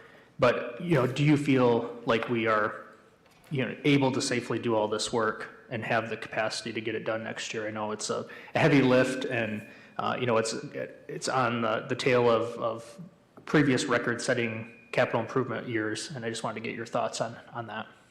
So certainly that's a great question in terms of our, capacity of the workforce and of staff to continue to deliver on not only the capital program, but, overall regulations, level of service requirements, both in water and wastewater, have been profoundly changed over the last few years. So that is something that we take serious. We have and are studying that. One of the requirements of the ACO with Eagle was that we had to look at and perform capacity, managerial, and financial capacity analysis. And really what that does is it looks at our staffing as well as a number of financial factors. So that's something that, we continue to talk with our rate consultants to see, where our staffing levels are at and, are they adequate to continue to meet the needs. So the overall budget presentation did not have, additional position requests within the utilities, but that is something that we are going to be taking to our rate consultants and understanding what our capacity is in 2023 and then and beyond. Cool. One of the larger expenditures proposed in 2023 is $11 million for the tertiary process upgrade, and that's on the heels of, I think it was like $8.6 million investment in that as well. Could you just remind everybody again why we're continuing to put dollars towards that work? Certainly. So the tertiary project is a project that's already awarded, it's already construction, it's underway. If you come out to the treatment plant, you'll see that big crane that's, well over 120 feet tall, that's doing this work right now today, constructing that new tertiary process. Tertiary is it's our third of our kind of big piece projects in terms of treatment plant. So when waste comes into the treatment plant, we've got a number of unit processes it goes through. That tertiary process is a very important process. It's a key process. It helps us meet our permit requirements before we discharge the Kalamazoo River. Our existing process is experiencing, both age and life cycle fatigue, as well as, it's kind of, utilized its useful life. It's over 40 years old, and it's time for kind of a new process. So that's the work you see going on there. We're going to be looking at final clarifiers starting next year. We've got kind of a year off as we finish tertiary, and then that tertiary project is scheduled to go online in July and August of 2023. Very cool. The other thing is we've seen a number of expenditures, but also they're forecasted, and there's one that's there, I think it's $4.95 million for Ransom Street, and listed as the Ransom Street Interceptor upgrade. Can you just remind the public again, why are we investing so much money on, items listed as Ransom Street? Yeah, well, that's a great point. So Ransom is one of our projects that we would categorize as a multidisciplinary project. So meaning that it's got kind of 3 funding sources. There's the big underground work that really is kind of being led by wastewater with it's going to be a 42-inch diameter sewer. So if that was sitting next to me, that's like this big, right? It's, really big. That's a big pipe. That's one of our major interceptors. So that's a lot of work. Involved with that is the water department is also going to be consolidating mains on that street and putting a new transmission main. And then at the surface, our streets, group is partnering with NACD. And as we complete this project, it's going to be kind of built in cross-section under the vision and desires of NACD to support kind of their vision in future work in that area. So, this is a great example of kind of using the asset management plan approach in that the departments or funding sources, if you will, are communicating within each other to say, we've got to put this big interceptor, down this street. What else can we do? Does, water, do you need a new water main? And then as we're done, as we put everything back together, what does the neighborhood want to see here? What is the future vision for this area, for this corridor? And that's where the Northside Cultural Business District and NACD comes in. So if you look, there should be a project line item for ransom in streets, there's a line item in water, and there's a line item in wastewater. So those are all kind of the individual funding sources that are going to go to fund that one big project. And that is going to be, that's a big project. The hole that we've got to dig to get down to that interceptor and lay that pipe some 15 foot deep is going to be, probably the size of the entire roadway. Wow. Yeah, just, it's, when you look at the amount we're spending on like Southwest Edge or White's Road or whatever, you see ransom, and it seems like a large amount, so I thought it'd be helpful to bring that up for the public so they understand why. The other one that just kind of stuck out here, I saw 1.75 million for Millwood water main lining. Can you talk a little bit about that at all? Yeah, so this is a really unique opportunity. And we're glad we've got an opportunity to talk about that. One of the things that I'll just say is that, $60 million in water, and we spent a lot of time at the Utility Policy Committee talking about capital. We still don't have the opportunity to go line by line by line and talk through every single project. So we kind of look for commissioners to, bring out what they want to talk about, and then we'll engage and talk about those projects. So that water main lining project is going to be the first large project scale implementation for us to actually utilize kind of a trenchless technology to really kind of replaces the water main through interior lining. So we wanted to try it out in Millwood. We've had areas that had significant main break and, had some, pipe fatigue and things like that, but the pipes were strong enough to support an interior lining. So that's going to be something new for us. And then I think the good news is that if that is successful, and sometimes we can't measure success within the project year. We've got to try it out for a few years, and we may not know that for a few years to come. But if that is successful, that could mean that we could achieve, future water main replacement, so to speak, using some trenchless technology, and we're able to then, ideally, if this works out in the future, to do more of these. Now, one thing I will tell you, there's some limitations on where we can apply this technology. There's an ideal distance between service locations. Millwood's kind of spaced out ideally for that. There's not a lot of additional connections. Millwood's kind of laid out just a pretty simple grid. We've got simple, just residential connections to it. This technology may not be applicable downtown, and it most certainly isn't applicable where we need to upsize main. So a lot of our projects that we've been replacing water main in, we've had kind of antiquated system of like 4-inch, 6-inch, and 10-inch main, where we needed 12 to convey water, and then we needed to consolidate all those pipes in the street, so we went forward with like a 16-inch main. So some of the projects that we're doing are consolidation projects and increasing size, but some of them are just straight replacements, where this project really was an ideal location to try that technology. And if it is proven useful, it'll be something in our toolbox for future areas as well. In terms of neighborhoods that, conducted outreach in terms of like water coloration or those issues, do you foresee this having any impact on those issues? Yes, that's a great point. So it may help. There is some interior rusting of the water mains that happens in certain areas, some areas more so than other. There's several sources of rust inputs, if you will.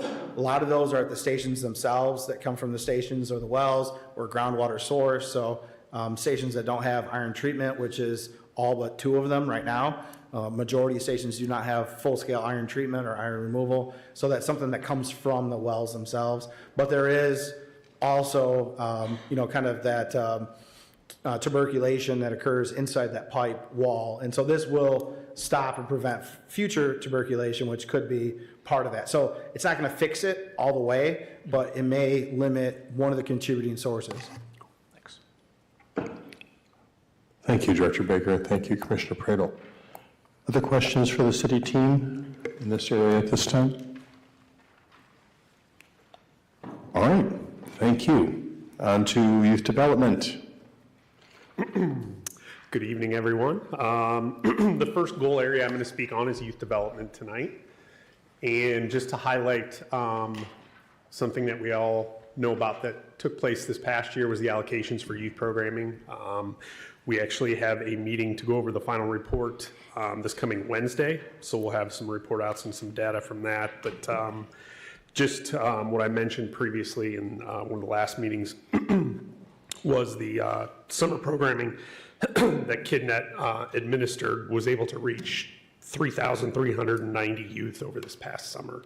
So that was quite a good program and showed some very promising results. Our Super Rec program next year will continue with the five sites that we've utilized since the program inception after 2016. Those will be LaCrone Park and Douglas Community Association, Rockwell Park, New Village, Southside Park, and the Oakwood neighborhood. That's a free program that's offered to the youth that might not take advantage of our summer campsites due to financial reasons or transportation issues. Over the past year, all sites were they had full participation each week, and that equated to reaching over 300 unique youth throughout the entire summer from the Super Rec program.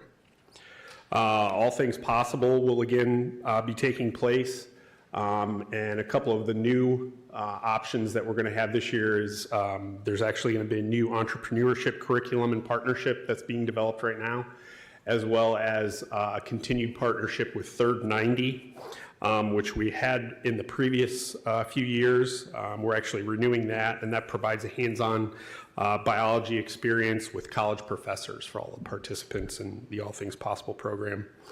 And they had quite a few trips that they took this past year, which were very well received by the participants. They made a trip to the KVCC Center for New Media. We had a partnership with Kalamazoo Makers that provided hands-on trades experience with laser engraving and woodworking. And then there was also a partnership with Charles Rivers Labs for career exploration for the participants.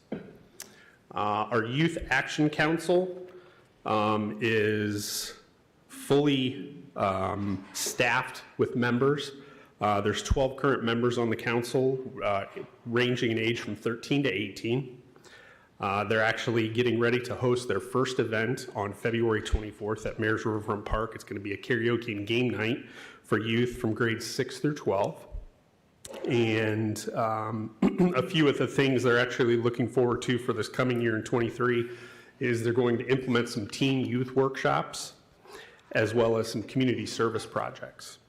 And the Youth Action Council actually helped our department quite a bit in staffing for some of our special events that we had throughout the year.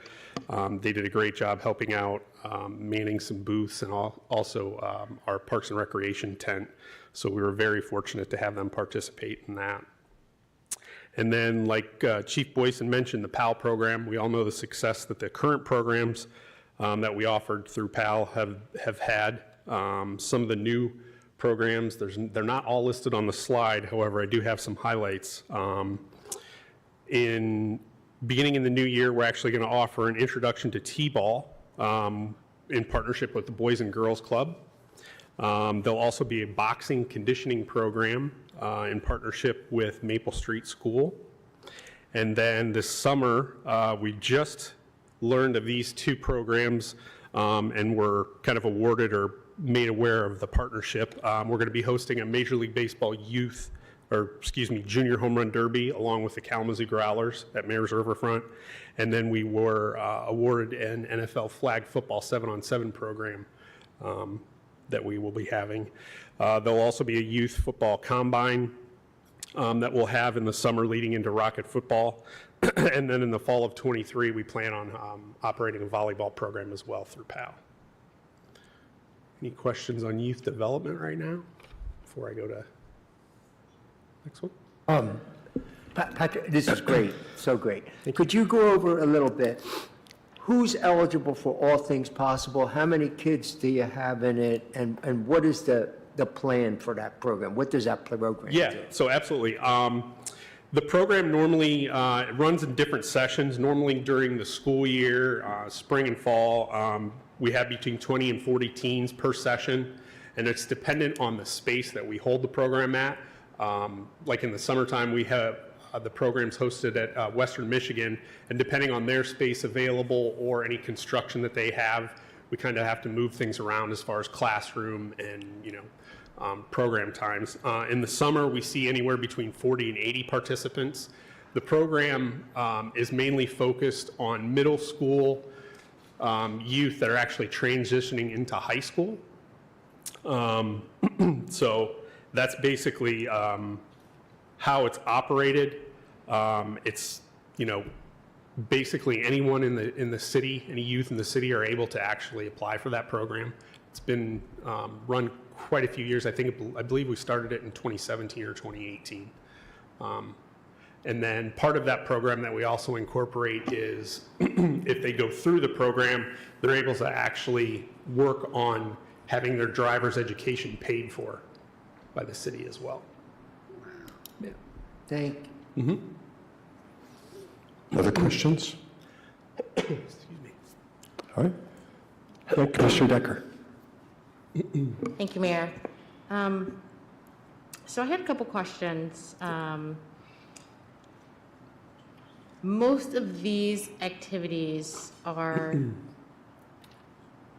run when? In the summer and in the spring? It varies, yeah. Super Rec is a summer program that runs alongside of our summer camps that we have at Mayor's, YDC. It's a free option at all those sites. Back when that program started in 2016, we kind of ran it as a pilot program at LaCrone and saw such a big turnout and a need for that we tried to expand those to different quadrants of the city to try and be able to reach kids that might not have the ability to be transported to another site. So that runs during the summer. All Things Possible is, I believe, fall and spring, and then there's a summer component to it as well. So I'm hoping, as we get into the cooler months, and we can look at activities that could possibly, that we can possibly incorporate within the winter months also. Yes. I see that we've got a couple new ones coming on there. Major League Home Run Derby, NFL football, flag football, the T-ball, and the boxing program, and then now we're hearing about volleyball. So, I would charge you to possibly reach out to WMU and see what we can do about ice skating. I mean, that could be something that's different for other individuals. I'm kind of just throwing some winter programs out there for you. I will say that, with what you guys have going on, I think the correlation between KDPS and Parks and Recs is really working with our youth, and I like that, and I appreciate that. Just again, it's something else that also, again, within the winter months, kids are home all day, so maybe you can look into that a little bit and see if we can get a program going on for that. And especially with, Western Michigan University now going to be creating their own neighborhood plan. This is another way for them to also be inclusive and feel included within the city. Yep. So. One thing I will add, I didn't add some of these programs in here just because we have so many that we offer. In the wintertime, we do have our Swim for Success program that we run at K College. So that operates throughout the wintertime. We also just completed our middle school bowling league that we have. And then our archery league will also start up after the holidays. So I hear that a lot of these things are, especially on February 28th, we've got what's going to be happening at the Mayor's Riverfront. What kind of upgrades do you see right now that the Mayor's Riverfront Park could use that would probably benefit individuals? Right now, based on the size of Mayor's Riverfront, obviously it's a challenge with our summer camps. We have, Mayor's Riverfront is one of the largest summer camps that we have, hosting 40 kids throughout the summertime. So there's that challenge. The Youth Advisory Council has been able to actually utilize mayors to host their meetings, and then this was kind of an event that they had been planning for a little while as far as a kickoff event to see how well it's received. So that's a good question. I would pose to our entire department to kind of bring suggestions. There's a lot of different things that could change, but it's been functional for what we have right now. Okay, and you know, a lot of the places, or a lot of the organizations that use the Mayor's Riverfront Park, that aren't run by you, are they charged a fee? Like, say, if an outside, say a school wanted to come in and use that, are they charged a fee for using that facility? For utilizing either the football field, soccer field, they are, or if we do kind of in partnership with the Growlers, depending on the seasons, there have been some high school baseball teams that have utilized the baseball field as well. But yeah, there are fees to rent the fields based on the sport or the occasion. Do you think that if there were upgrades made to that there would be more organizations that might want to reach out to use this field more? I do believe that, yeah. As everyone knows, it's a pretty large monetary commitment to do that. We have looked into that. We have a good operation right now as far as the field, SRC field and the turf. However, it could be, increased if that was to advance or become a turf field as far as rentals and utilization. Thank you. Commissioner Juarez? For the Rocket Football League, now, was that established as a league of its own and teams were created, or was that like trying to combine other leagues that were in the city already? Yep. Kind of doing their own thing and kind of collectively, can you explain what happened with that? Absolutely, good question. It was the latter, so it was kind of a combination of some of the existing Rocket football teams that weren't essentially playing under the same kind of umbrella. They were a little bit separated, so what we did was brought all of those into one Kalamazoo league. There were existing teams, and we kept that format through this year. We plan on making some changes to next year. I don't really 100% know exactly what those are going to be yet, but it'll all be a signified Kalamazoo league again. And there was some special event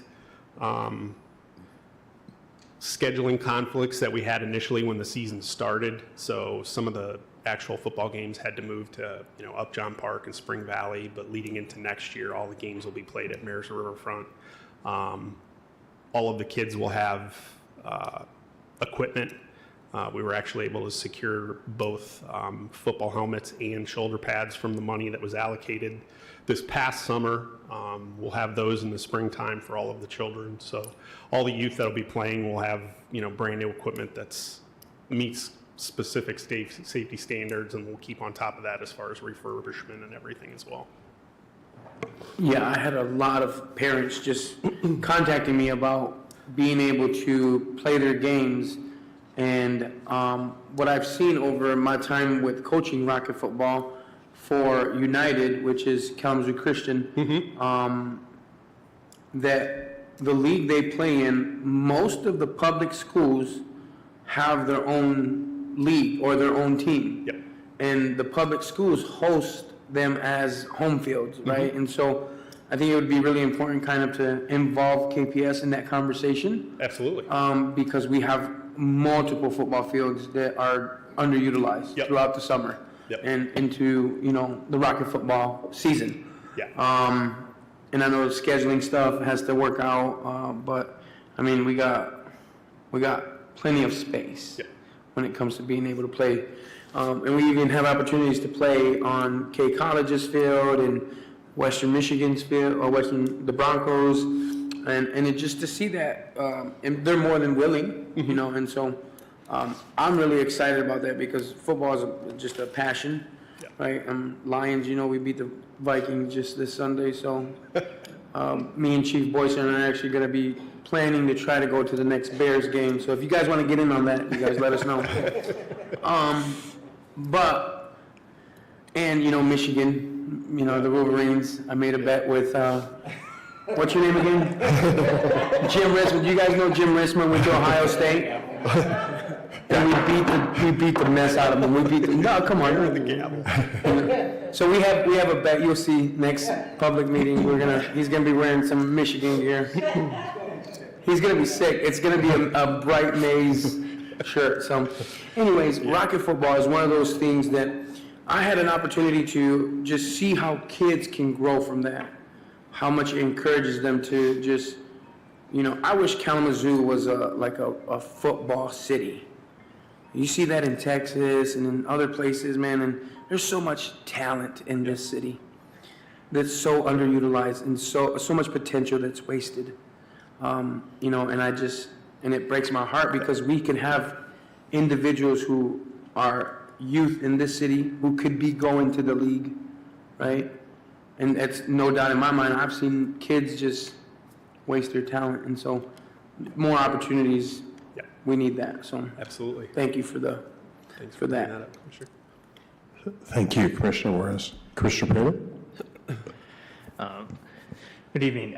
So for the Rocket football, kind of off that conversation as well, I know one of the things that we heard mentioned before was that there were going to be less expenses this year just because of the equipment that can be reused and that sort of thing. So that's a positive thing. So it's not necessarily like we're investing significantly less. It's just that we had a lot of upfront costs that now we can ride out with a little bit. Correct. Yep. I was just going to mention, this may be a little bit more of a comment, but the entrepreneurship curriculum. I don't know if we are already connecting with the Hayworth College of Business at Western, but I know they have a really strong leadership program there, and they even have offices downtown now. You know, I definitely think that'd be a great opportunity, or the Can Do Kalamazoo folks, as well as that's getting up and running with their new facilities. But Yeah, Chad Witt, excuse me, our recreation manager actually was reached out to by 2 different organizations to try and plan this, so he's in the works of trying to do that. Perfect. So thank you for mentioning that. And just want to applaud you also for recognizing, you know, the need for community service projects. I don't know if those of us that attended the NACD listening session earlier this year, whenever we did that, I remember there was a gentleman who spent a lot of time talking about community service projects and his experience, seeing how much it transform parks and transform spaces, because, you know, when youth put some time into it, they're going to protect that. They're not going to let somebody come by and just throw stuff and trash the space that they put some time and energy into. And so I think that's great, and that's definitely, you know, based on that service learning model, that's pretty powerful as well. I'm wondering if we're all going to be invited to karaoke night to be participating. I believe so, sure. Oh, perfect. Yeah, absolutely. And then the last thing I was just going to mention, you know, I think it's great as well, seeing the amount of resources we're trying to secure grants, like the one in Emerald Park as well, and, you know, opportunities where we can maybe contribute a little bit, but seek other grant dollars to support that work. So that's great to see as well. That's actually leading into my next slide. So if there's no other questions, if there is, I'll be happy to answer. And inviting public places. That's right. So I just wanted to highlight some of the projects that we have kind of in our mix for 2023. Obviously, we talked about the Farmers Market Phase 2. That project, we have actually, like I said earlier, $1 million grant already secured, and in the next 2 to 3 weeks, we should find out the status of between $500 and another $1 million towards that project. So we are seeking more grant funding for that, so we'll hopefully find out from those next 2 grants in the next 2 or 3 weeks. The Emerald Park improvements, we completed the public input sessions along with some help from the Community Planning Director Mitchell's staff. We heard some great improvement suggestions.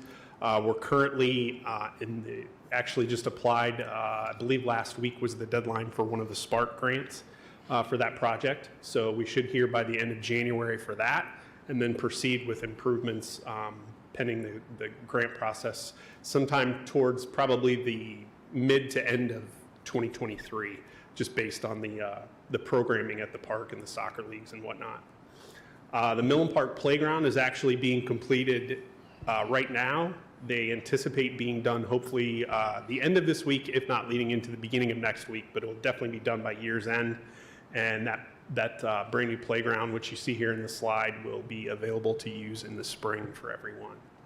That turned out to be a great project, and we've received a lot of good feedback from the design, and we're looking forward to actually having that open for the public to use.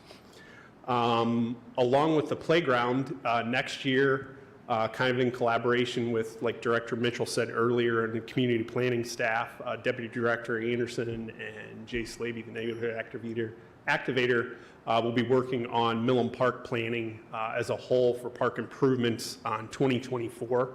So that process will begin in 2023, kind of how we always do with our parks, with community input sessions, kind of hearing the community's input on what they'd like to see as far as updates or new designs to Millam Park. That will also happen for Verburg Park improvements. Verburg Park, we actually had some community input sessions back in 2017 that we did over the summer, planning to do park improvements in 2018, but the EPA work obviously on the river kind of shut that down for a while. With that anticipated to be done and the park reopened back up to the public in May, what we'll do is we'll actually start planning the park improvements again, getting some more community feedback on what people would like to see, with potential for some improvements in 2023 or possibly most of the work done in 2024. So we'll obviously work in collaboration with community planning on that. Next year, we'll begin our next process for our 5-year master plan. This was kind of an off year where it's time for ours, but it's not quite time for Imagine Kalamazoo 2035. We tried to see if we could actually delay it. The Department of Natural Resources hadn't had that happen before, and they suggested that we could do it, but we would not be eligible for any grant funding until the new one was adopted.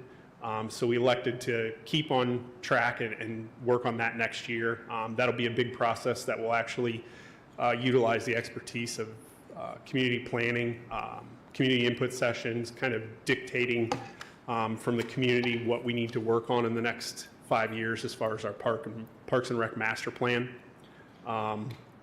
So what we'll kind of do with that is it'll be a lead in to Imagine Kalamazoo 2035. So some of the input that we use for that will actually transition into the city's plan, but then we'll also be able to take what we get from Imagine Kalamazoo 2035 and kind of incorporate that towards the back end of the plan as well.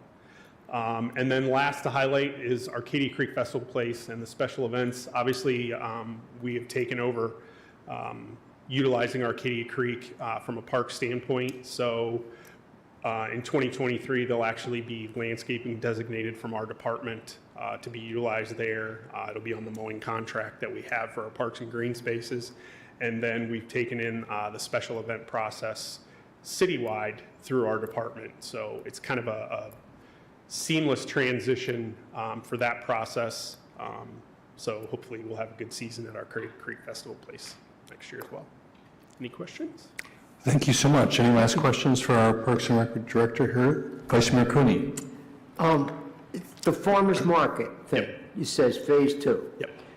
You say you have $1 million grant, Yes. and you're expecting. There's $1 million already committed for that phase of the project, and then we have between $500,000 and another $1 million that we'll find out about probably in the next 3 weeks. And then what's the total cost that you need to finish that project? I don't have the exact figure yet.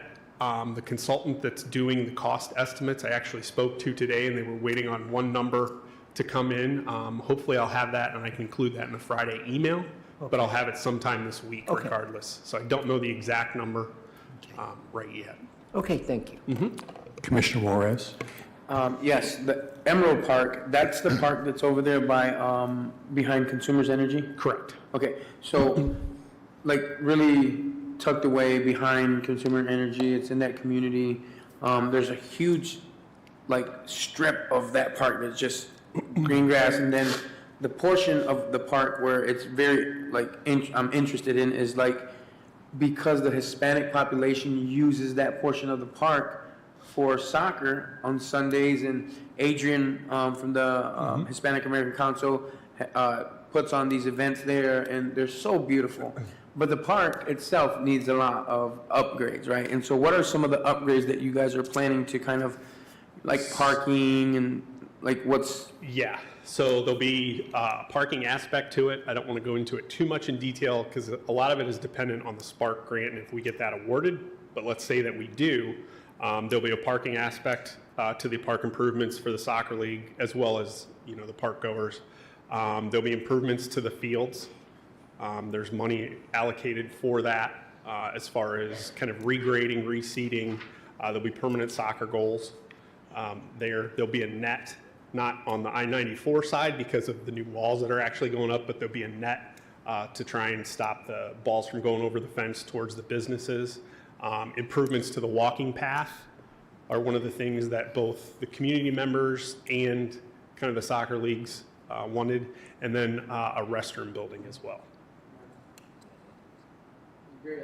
Yeah. Commissioner Decker. Kind of speaking of what Commissioner Juarez said, so you're applied for the Spark grant. How much did you apply for? I believe it was 815,000. And 815,000 would take care of all of the updates Yes, that you would need for this particular area? correct. Thank you. Commissioner Juarez. How about lighting? So that's a good question. It was talked about. The reason that we didn't pursue lighting is because the soccer league said they didn't really need that as a factor to continue the programs. And it's kind of a hard issue along with the neighborhood being so close. There is opportunity to do that now with the way LEDs can focus their beams, but we didn't really pursue that because the soccer league didn't really make that kind of a need in their list. But we did talk about that. Other questions for the director? Hello. So the farmer's market phase 2, you said you already had $1 million committed. Who, if you can tell us, is that coming from? Who or where or what organization? That was a grant that was received, I believe, right when the project started from Irving S. Gilmore.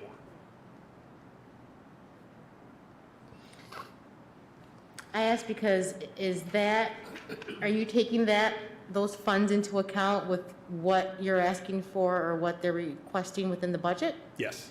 So it would be what you're requesting for in the budget plus this 1 and the 1.5? Yes, Okay. depending on the grants that we have kind of in limbo Coming right in. now. And the estimated cost of the project, which we don't have currently. We have one, but it was actually from about 1.5 years ago. And obviously with costs increasing, we're supposed to receive that this week. So if we, again, well, you guys are going to have that final cost in about 2 or 3 weeks, and then the commission would know that because I see we have our, to look at the proposed budget in January and then vote on it and on the 17th. Excuse me. Manager Ritzman. Yeah, I just want to talk a little bit about timing. I think, looking at the budget that's been prepared and the ARPA dollars that are being recommended, I know there are some things around what we just talked about with the farmers market, information still needed. I just want to remind or suggest that, we can, when we get to the ARPA discussion and the dollars that are being recommended, we can take those recommendations and focus on 2023 and approval. And if things, change or want to be changed, we can always come back like we did this past year with a mid-year adjustment to that. So I just don't want the sense that you're kind of being hurried in this discussion, especially with some information that we're yet waiting for. So just keep that in mind too, that if there are some ideas you have that you want to have time to really process with each other, we can make an opportunity for that discussion even after the budget's adopted. Thank you, Manager Ritzman. Any other questions for Director while he's here? Vice Mayor Cooney. Could you repeat for me Sure. what your vision is that would happen at that market development. Yeah, absolutely. So the concept behind the design of the building was to not only be utilized during market events, but to be a space that the community could utilize as far as hosting an event or a neighborhood gathering. But then also one of the main concepts behind that building would be the new youth development center home.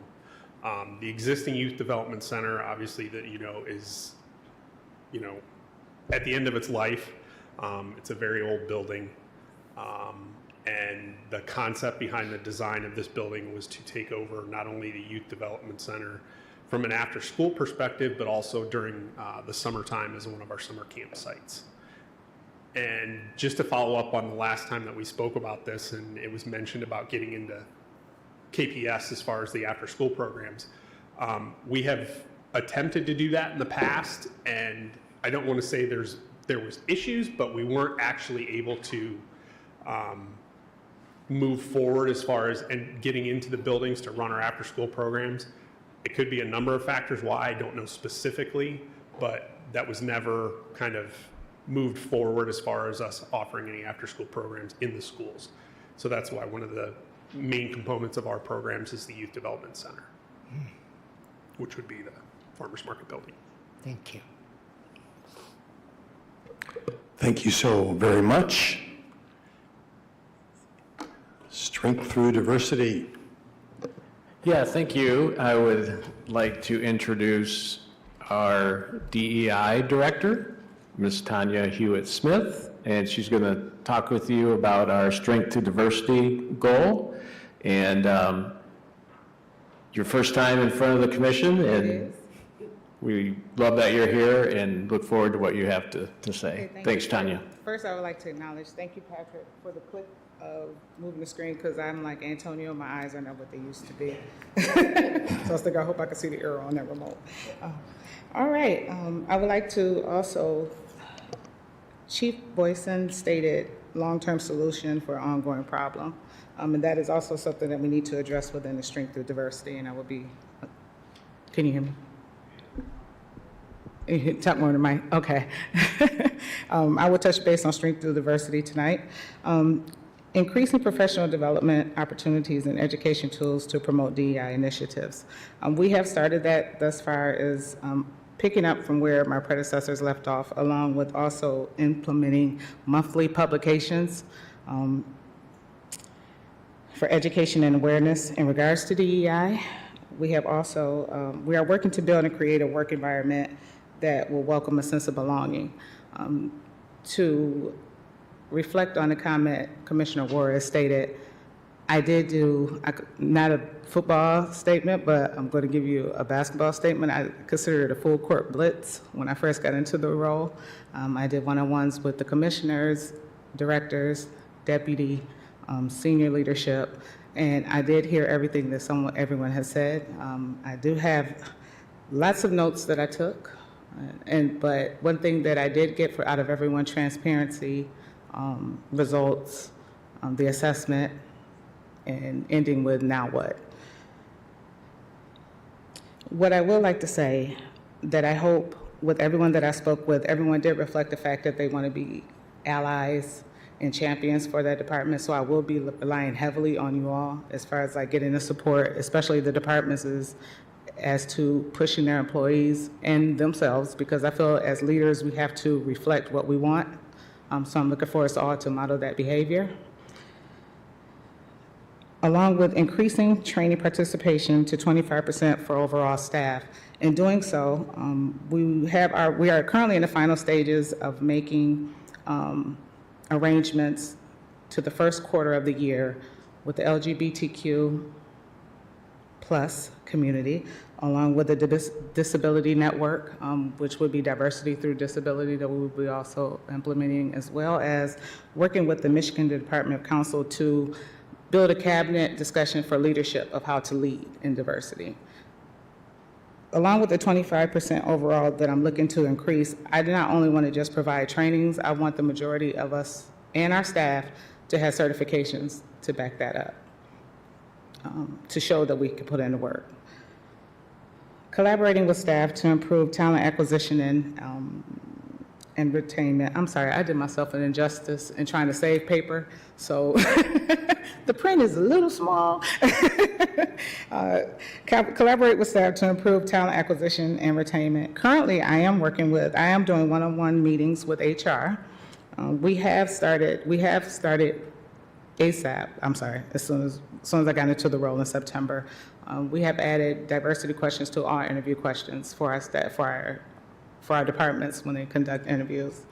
We are working on policies and procedures to change and increase what we're trying to show and reflect for our DEI initiative. And another one also here. Well, I will come back to that.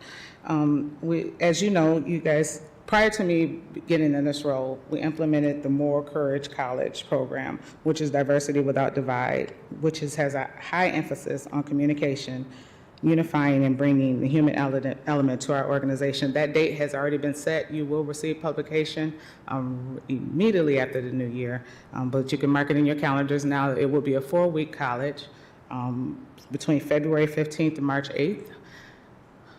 My assistant, which is our DEI coordinator, Law Talangi, has met with, last week she met with, sent out an invitation and met with the directors and their deputies as far as input, championship, buying in.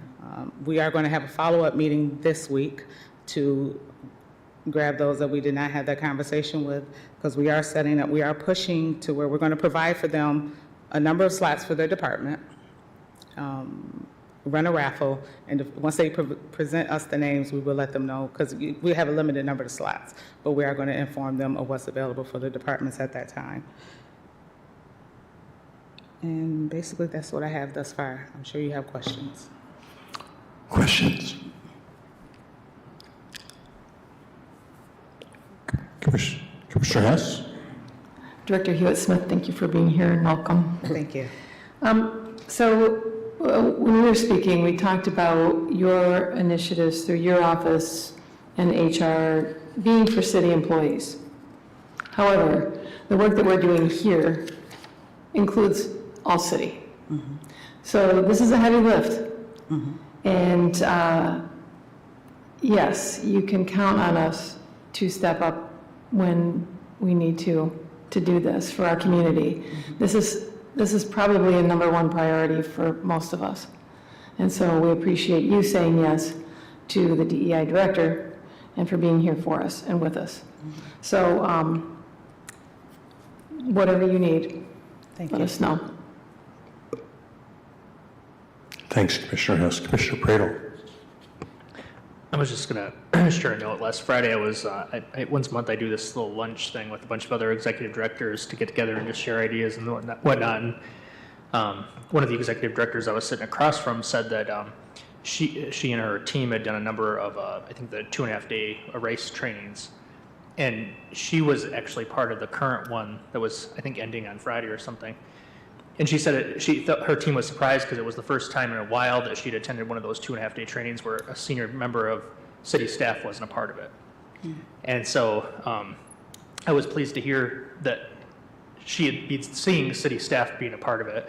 I hope we keep our foot on the gas and continue to represent and be there and being a part of that growth opportunities. So I just wanted to share that with you, that there was that observation from somebody outside in the community that they had been seeing people from the city of Kalamazoo, and that was just kind of notable in her head. So I was pleased to hear that.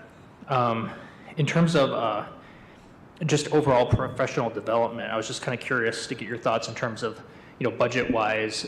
Do you have a sense about how, whether that's going to be adequate enough to do that work in the coming year to make that possible, to provide the professional development people want to partake in, or that people who still have yet to be a part of it, if there'll be enough there to do that?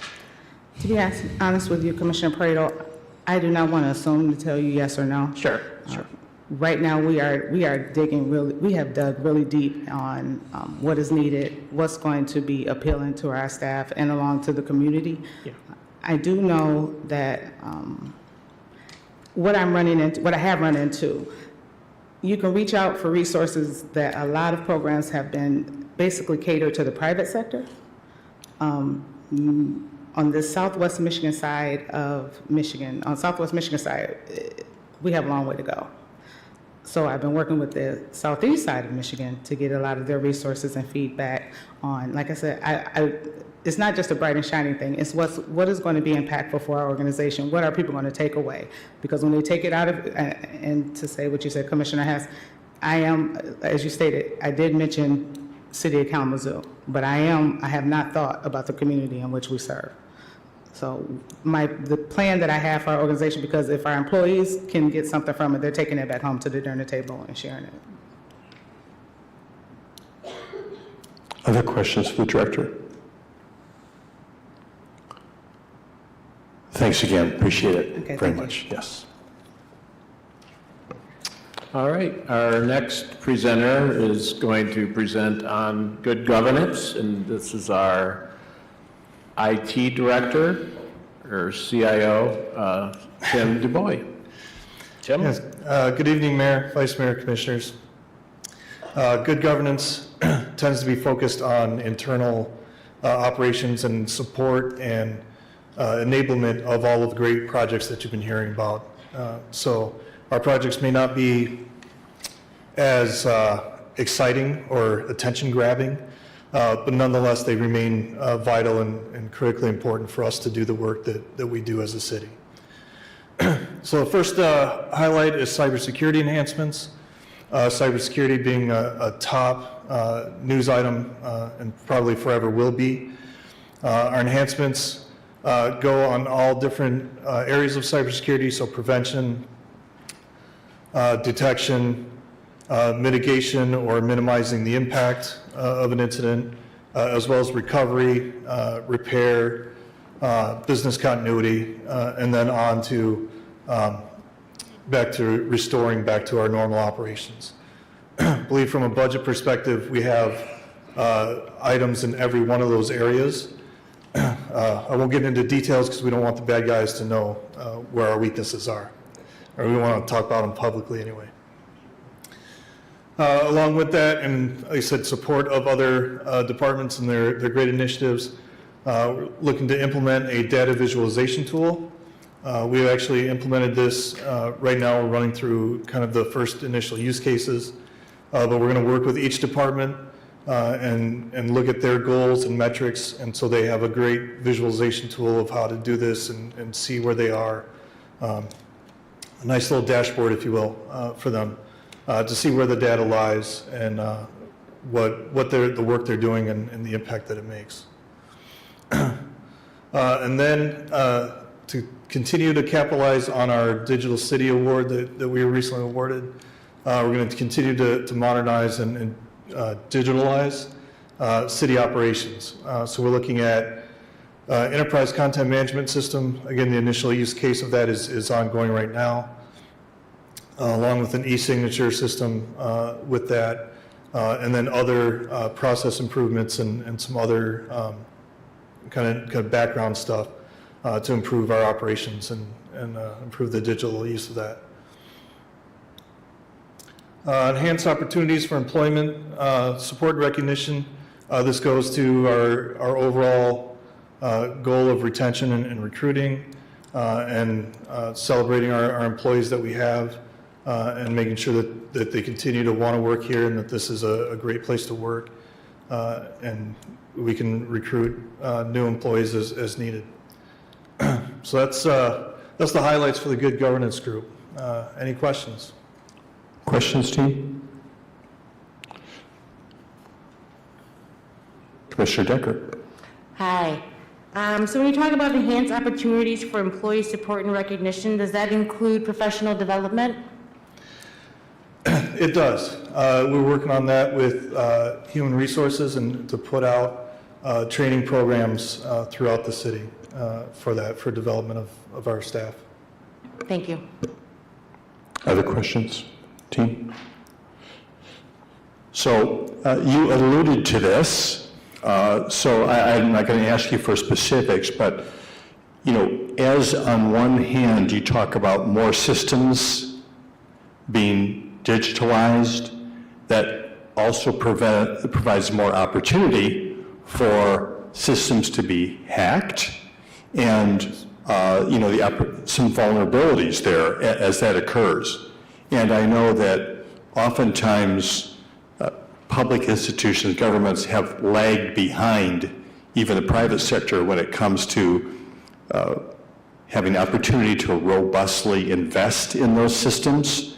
And I don't think a week goes by that we don't hear about whether it's some public school system or a partner city of ours somewhere around the country that hasn't had their systems hacked and ransomware attacks and that sort of thing. So, not to talk about publicly about vulnerabilities, but I mean, that is something I think is very concerning, top of mind for a lot of folks. How do you feel that, are we investing in making sure everyone who works for the city, because that's a lot of where those access points can be, is individual folks, clicking on phishing emails and that sort of thing. So if you want to talk about, do you feel that we are in the direction we need to go in terms of protecting our systems here at the city? Thank you for that question. It's a fantastic question. Yeah, I feel we're right in line. We ran a third-party assessment earlier this year, and we scored very well on that compared to the other average industry, which in our average industry is the state, local, and tribal territorial governments. We scored very, very well compared to that average. So I believe that we are on the right track. Some of the enhancements that we're looking at for this year will include that and expand that onto our mobile devices and out to the mobile workforce, as you mentioned. Thank you, appreciate it. Any other questions? All right, thank you very much, appreciate your work.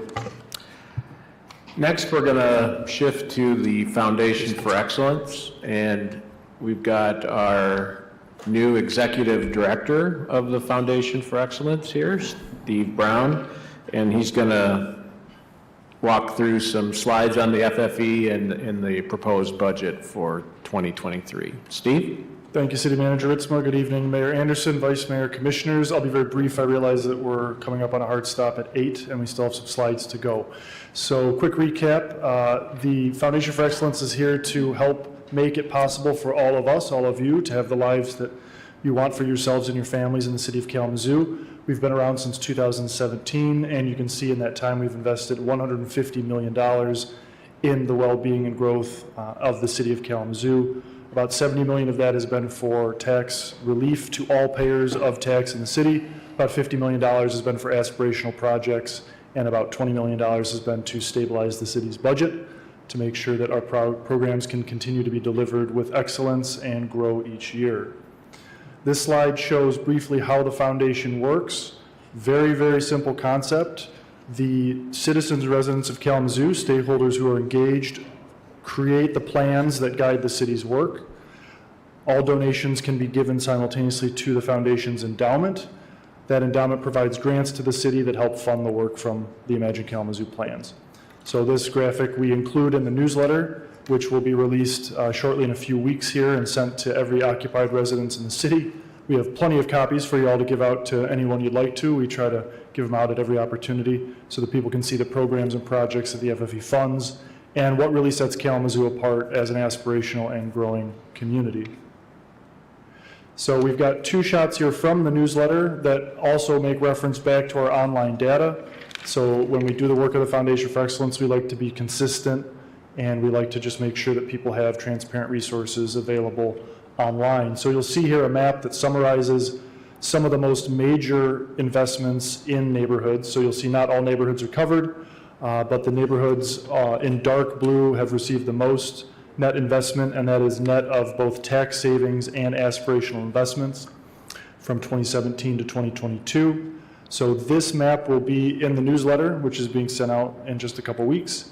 And this map mimics the online data dashboard that people can access through the city's website, through the foundation's website, on the city's website, from any internet-capable device to click and interact with neighborhoods and see where the money's been invested. We'll be updating this with all of 2022's numbers over December so that it's up to date when we hit the new year. Also on our website and also in the newsletter is a 2017 to 2022 breakdown of investments by goal area. So you'll see that these are Imagine Kalamazoo goals or aggregates of goals, just to save time and space and attention here. So you can see the most significant investments have been in economic vitality, in our neighborhoods, and in youth development. This is a list of the proposed 2023 activities of the city that would be funded by the Foundation for Excellence. I'm happy to answer any questions about this or that you have in general about FFE or programs at this time. Directors have, I think for the most part, gone into detail about these, so I'll only touch on ones that you'd like to ask questions about. And this is my final slide, so I'm happy to answer any questions you have. Questions for Director Brown?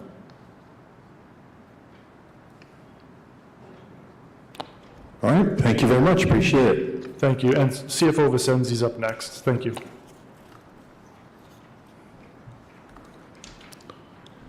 All right, good evening.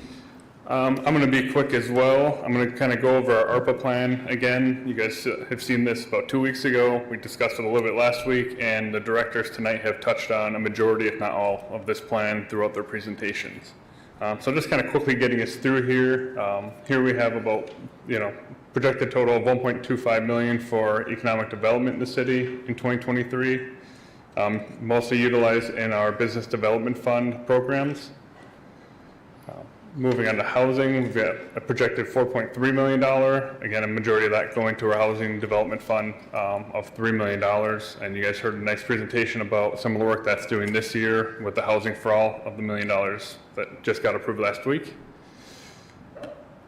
We've got our infrastructure section. Director Baker's talked a bit about this. We also talked about tonight with the tree planting, with the environmental responsibility, and also with the street lighting at Fraternity Village and the stormwater utility work that we're doing as well. Safety, we heard quite a bit about that from Acting Chief Boysen. Quite a few programs going on there. We're bolstering with retention bonuses to make sure that we're maintaining our staffing levels, improving with the downtown substation, and also improving our buildings, our public safety buildings, as we need to keep those in good shape.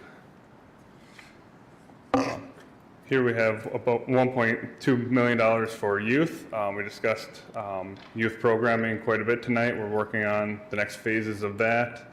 And then we're also working on the next phases of Police Athletic League, which was also covered earlier tonight as well.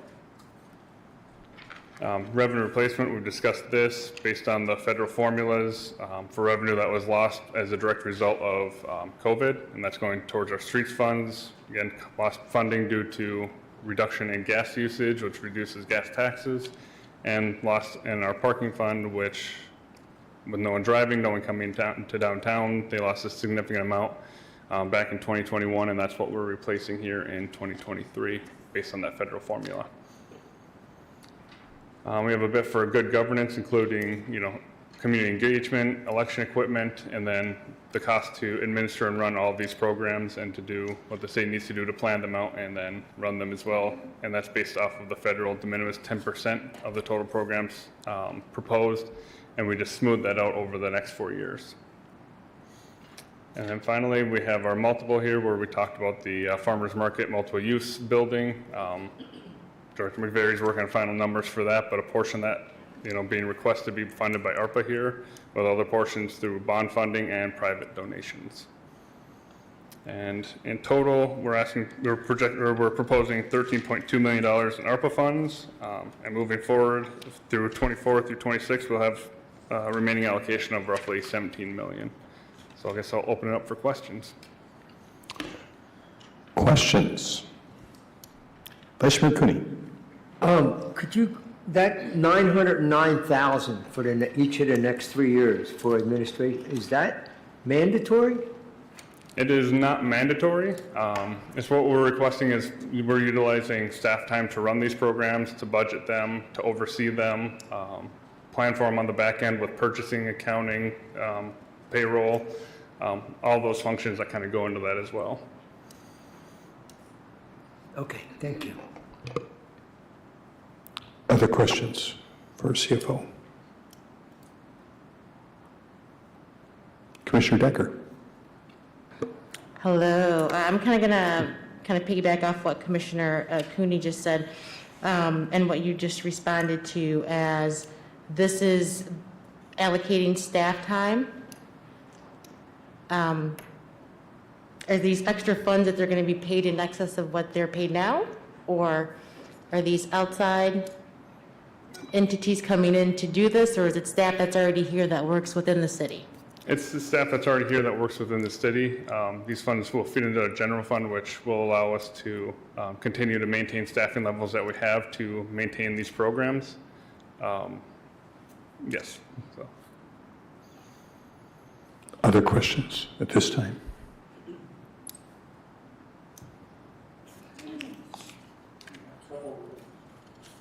Oh, yeah, Commissioner Hoffman. Thank you. I do have a question in reference to the loss of revenue replacement for parking fund. I see that trending up for the next, could you speak to that a little bit? Sure. And so I guess, kind of touching on that, that number may or will change as we perform that formula moving forward. So the federal formula starts in 2019 as your base year, and then projects a 5.3% increase in revenue from 2019 to 2020, and then every year thereafter. So you start with, your last year before COVID, increasing by 5.3%. And we're kind of looking at the parking system where it is, where it's been. We don't anticipate it at the moment to maintain that 5.3%. Now, this money will go to continue operations and also help us implement a new parking plan that, as that shows results, if we can improve the revenue, that revenue replacement number would come down then, based on that formula, because we would catch up to that revenue that we would expect or have expected to normally see within the parking system had COVID not happened. So that means, let me tell you what I'm hearing. So if that number declines, then that means we have a little more cushion to do maybe something more aspirational with some of these funds if that number declines. Is that true? Yes, so as we implement a new parking plan, if we can raise revenues above that 5.3% targeted standard amount based on the federal government, then that number would decline. So that is the hope of what we would do, that then we could reallocate those to other uses. Okay, that's helpful. Other questions at this time? Thank you so much, Manager Smith. Got more. All right. Just covering next steps. January 3rd, we will have our public hearing on the proposed budget. That will be a time for us to, have public comment and interaction on the budget on January 3rd. And then after that, we will have our proposed vote on January 17th. Thank you very much. So I just wanted to follow up on that a little bit, just to remind anyone who's watching, paying attention to this, is that this is a multi-step process, this budget, and we have obviously walked through some highlights here this evening. We had some specific presentations earlier at a committee of the whole. We'll have our budget hearing as well. But one thing I really want to highlight for folks, and I think it's very, very useful, is our link to the proposed budget. So if you go online, you don't have to be a tech wizard at all. You can click on this link, and there is an amazing tool that's available there with all kinds of links that brings up things in pie charts and graphs, nice graphics, as well as if you like to get down with the weeds and look at the numbers department by department. So that is out there, that's available. You don't have to come down and get a hard copy here. Literally, it is a very nice tool that gives you a lot of access to that. So I appreciate the team for putting that together. I think that's very useful. So that link is available right at our city website, front and center, and I encourage anyone that's interested to go and spend some time looking there. That will be, you have some time here, maybe you got a day or two off over Christmas, you can spend some time flipping through our budget book before the hearing comes up in January. I think that's a great thing. One thing, just to give a heads up, something I'm going to be asking about, and I know we've already had some conversation about it, but this is a big budget, a lot bigger budget than we've had before, and what's driving it? A lot of capital investment. And what drives capital investment? Borrowing money. So we borrow money because we sell bonds, and that means when you sell bonds, of course, you have to pay those back with interest. And there are caps, of course, and I just want all of us to be thinking about this. The amount of borrowing that is capped by statute relative to a value of our state equalized value, which includes several components to it, but there is a hard limitation number in terms of how much borrowing is acceptable related to our derived SEV, I guess I'll call it that, which starts with our base SEV and adds some other components to it. So in the gross look at it, it would look that we might be getting close to that number, although about half of our borrowing is what's called exempt borrowing. So I'm just going to want to talk about that, not this evening, but as we look forward. A lot of the borrowing that we're talking about here when we're looking at our budget is obviously happening in our enterprise funds, our water and our wastewater. And you know, the great thing about that is that that means we're literally investing in ourselves. This is infrastructure we're working on that is going to be there for decades to come. Really, really important work. And I guess just the last thing I want to say about just our budget session tonight is that it's a big, big thing to get your head wrapped around, but in behind all these millions of dollars is a lot of work that the city team has done over the course of this last year, pulling this forward. Detailed, thoughtful work to create a budget that, you know, builds a great community for all of us and make sure that we have a good team members that are here, team members that we reward adequately, and team members that can execute on our dreams and plans that we talk about here. And sometimes I think back because we take so many things for granted. And when we look around, it's an amazing, amazing, multifaceted community that we live in here, that there are so many plates that we have to keep spinning, whether it's stormwater, whether it's water, whether it's protecting ourselves from ransomware attacks. All of these things we have to do so that we have a community that functions for everybody. That's the idea. And I know we talk a bit also about, specifically, what work we might be doing DEI side of things, but that work is also infused in everything that we do. And as we were discussing our budget for, on the water side at the Utility Policy Committee earlier, actually last week, I noted that through 27, which I think we have it projected here, we are going to be spending $100 million on replacing lead pipes, getting rid of lead, and I'm thinking we're hoping to be more or less done with it by the end of 27, maybe 28, correct me if I'm wrong, Baker, but that is equity work. That's $100 million worth of equity work, and that we are committed to making sure that just because you happen to live in an older part of town where there might be lead service lines, you are not going to suffer a less healthy water because of that. Those are things that we are making sure are getting done. And that's a huge, huge investment in that work, that $100 million. So I'm very appreciative of that.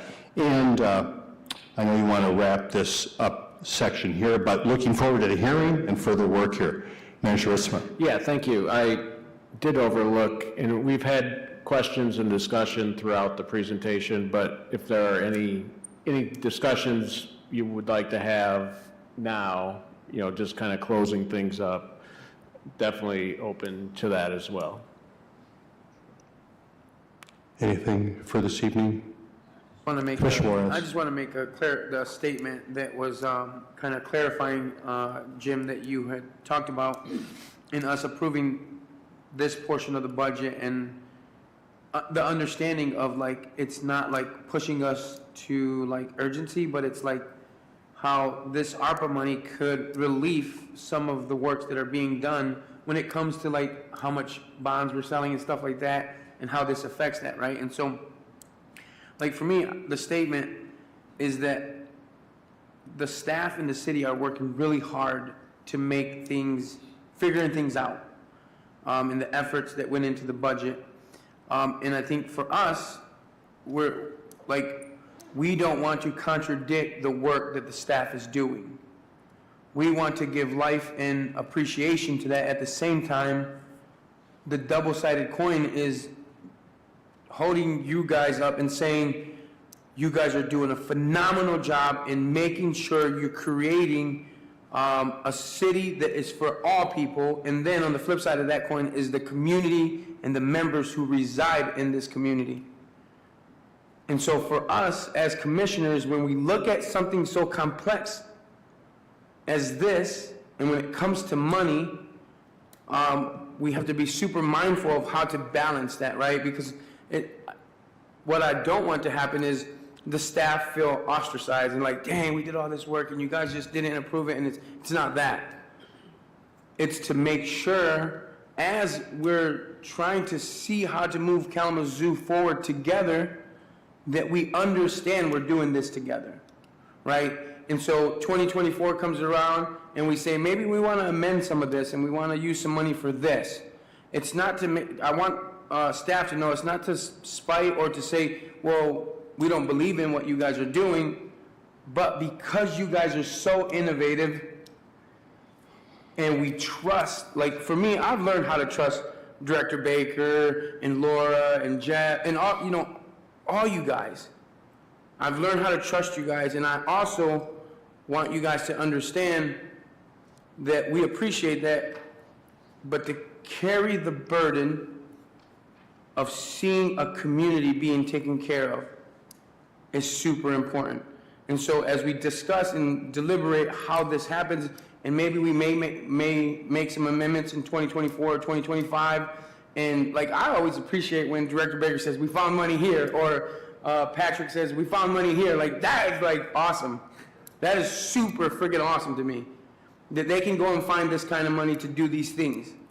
At the same time, how do we care for them and say, all right, the work you're doing is super important, and then the community too, right? And so I just wanted to make that statement because I know that a lot of times we're up here with our thoughts and we say things, and I just want you guys to know that we do deeply appreciate the work you guys are doing.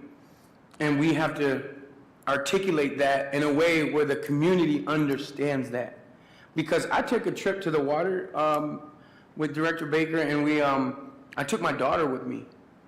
And she was looking at the complex systems of water, the wells and how much it pumps and how, like, and she's like, all this just to take a shower and drink some water? I'm like, yes, all this for that, right? And I'm like, but we have an obligation to say, all right, the next generation. I always tell people, what I do today is not for today. Oh, even though it impacts today, it's for 50 years down the line.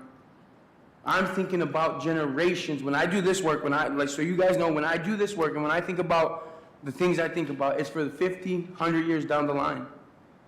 People will know, man, they did something great. And so to my colleagues, I appreciate the work you guys do because it's hard. People don't know the things that go through our minds up here. The community has so much things to say about us. And I was thinking to myself earlier when I was coming to this meeting, I was like, how stupid you are, Esther, to get up there and just be a target for people. But that's okay. I'll be a target for people. At the same time, I'm going to be a change for my community, right? And so I applaud you guys. Jim, attorney, colleagues, like, this is not easy work. This is not for the faint. This is because you're chosen. And I appreciate you guys. Commissioner. Any other questions about Manager Ritzman? Anything else at this point? Commissioner Praedel. I just want to know to thank the budget team. There's some members of the budget team who work particularly hard, leading up through the Thanksgiving holiday, right up to the December launch, and then continuation as this work continues to happen. So Steve, want to make sure to thank you for all your work, but also Stephanie, and I feel like I'm saying your last name wrong, but Radant, is that right? Say it again. Radant. Melissa Fuller, Jennifer Clark, please, thank you for all your work in bringing all this here. I mean, when you put into perspective, when you see that on the website and all the different places you can click through and just like the attention to detail that's required to make sure that every one of those links connects to every single item line and they all add up and it all works for us when we launch this $300 million budget, it is truly incredible. And so thank you to you and your team for all the work that you're doing, but also to Director Steve Brown as well for his work with that portion of the FFE coming in, and then Carrie Lynn Williams as well, because I know that's an important part from the grant-making side of things for the budget as well, but wanted to make sure to give those individuals a shout-out, so thanks. Other thoughts or comments at this time? Commissioner Hess? I have a thought. Yes, what they said, and again, gratitude to all who have taken the time to actually, if you've watched this, thank you for watching this and being together with us. We're talking about $300 million, like it's just $300 million, it's just $300 million. It's huge, and it's spent on behalf of the people of Kalamazoo. One thing that we didn't approve and can't approve here on this dais is priceless. Those things are hearts and minds. We can't put a price on the hearts and minds of the people of Kalamazoo. Patience. There's no price for patience. There's no cost. It just has to happen. Kindness. What price can you put on kindness? Equity. We can put equity into place and programs into place, but until our hearts and minds change, we don't get there. Dealing with change is hard, and it's priceless. And it takes people stepping up to the plate and saying, yes, this is something that we desire for our city, and we have to deal with the change that comes along with that. Trust, as Commissioner Juarez said, is priceless. Trust. We trust city staff, directors, and departments with our lives. Thank you. We trust city manager's office, trust city attorney's office, trust the city clerk's office. Thank you. And then collaboration is priceless. So many of our directors stepped up today and said how we're working across boundaries with people. And that doesn't have a cost. It just means reaching out to another and saying, let's work together for the greater good of Kalamazoo. That's what I want to do. And that's what I feel that we are doing here in the city. And we have $300 million with which to do it. So thank you to everyone who worked on this, and let's spend our money and our time wisely. Thank you. Thank you, Commissioner Hess. Next on the agenda is a closed session. We will not be coming back into a public session after our closed session, so I will need a motion to go into closed session. So move. Motion made by Commissioner Juarez. Support. Supported by Commissioner Praedel. Should we do a roll call on that, Clerk Brown? It's required. It's required. Okay. Commissioner Hess. Yes. Commissioner Hoffman. Yes. Commissioner Juarez. Yes. Commissioner Praedel. Yes. Vice Mayor Cooney. Yes. Mayor Anderson. Yes. Commissioner Decker. Thank you very much. The motion to go into closed session passes. Our special session for budget review is now adjourned. Thank you for your attendance.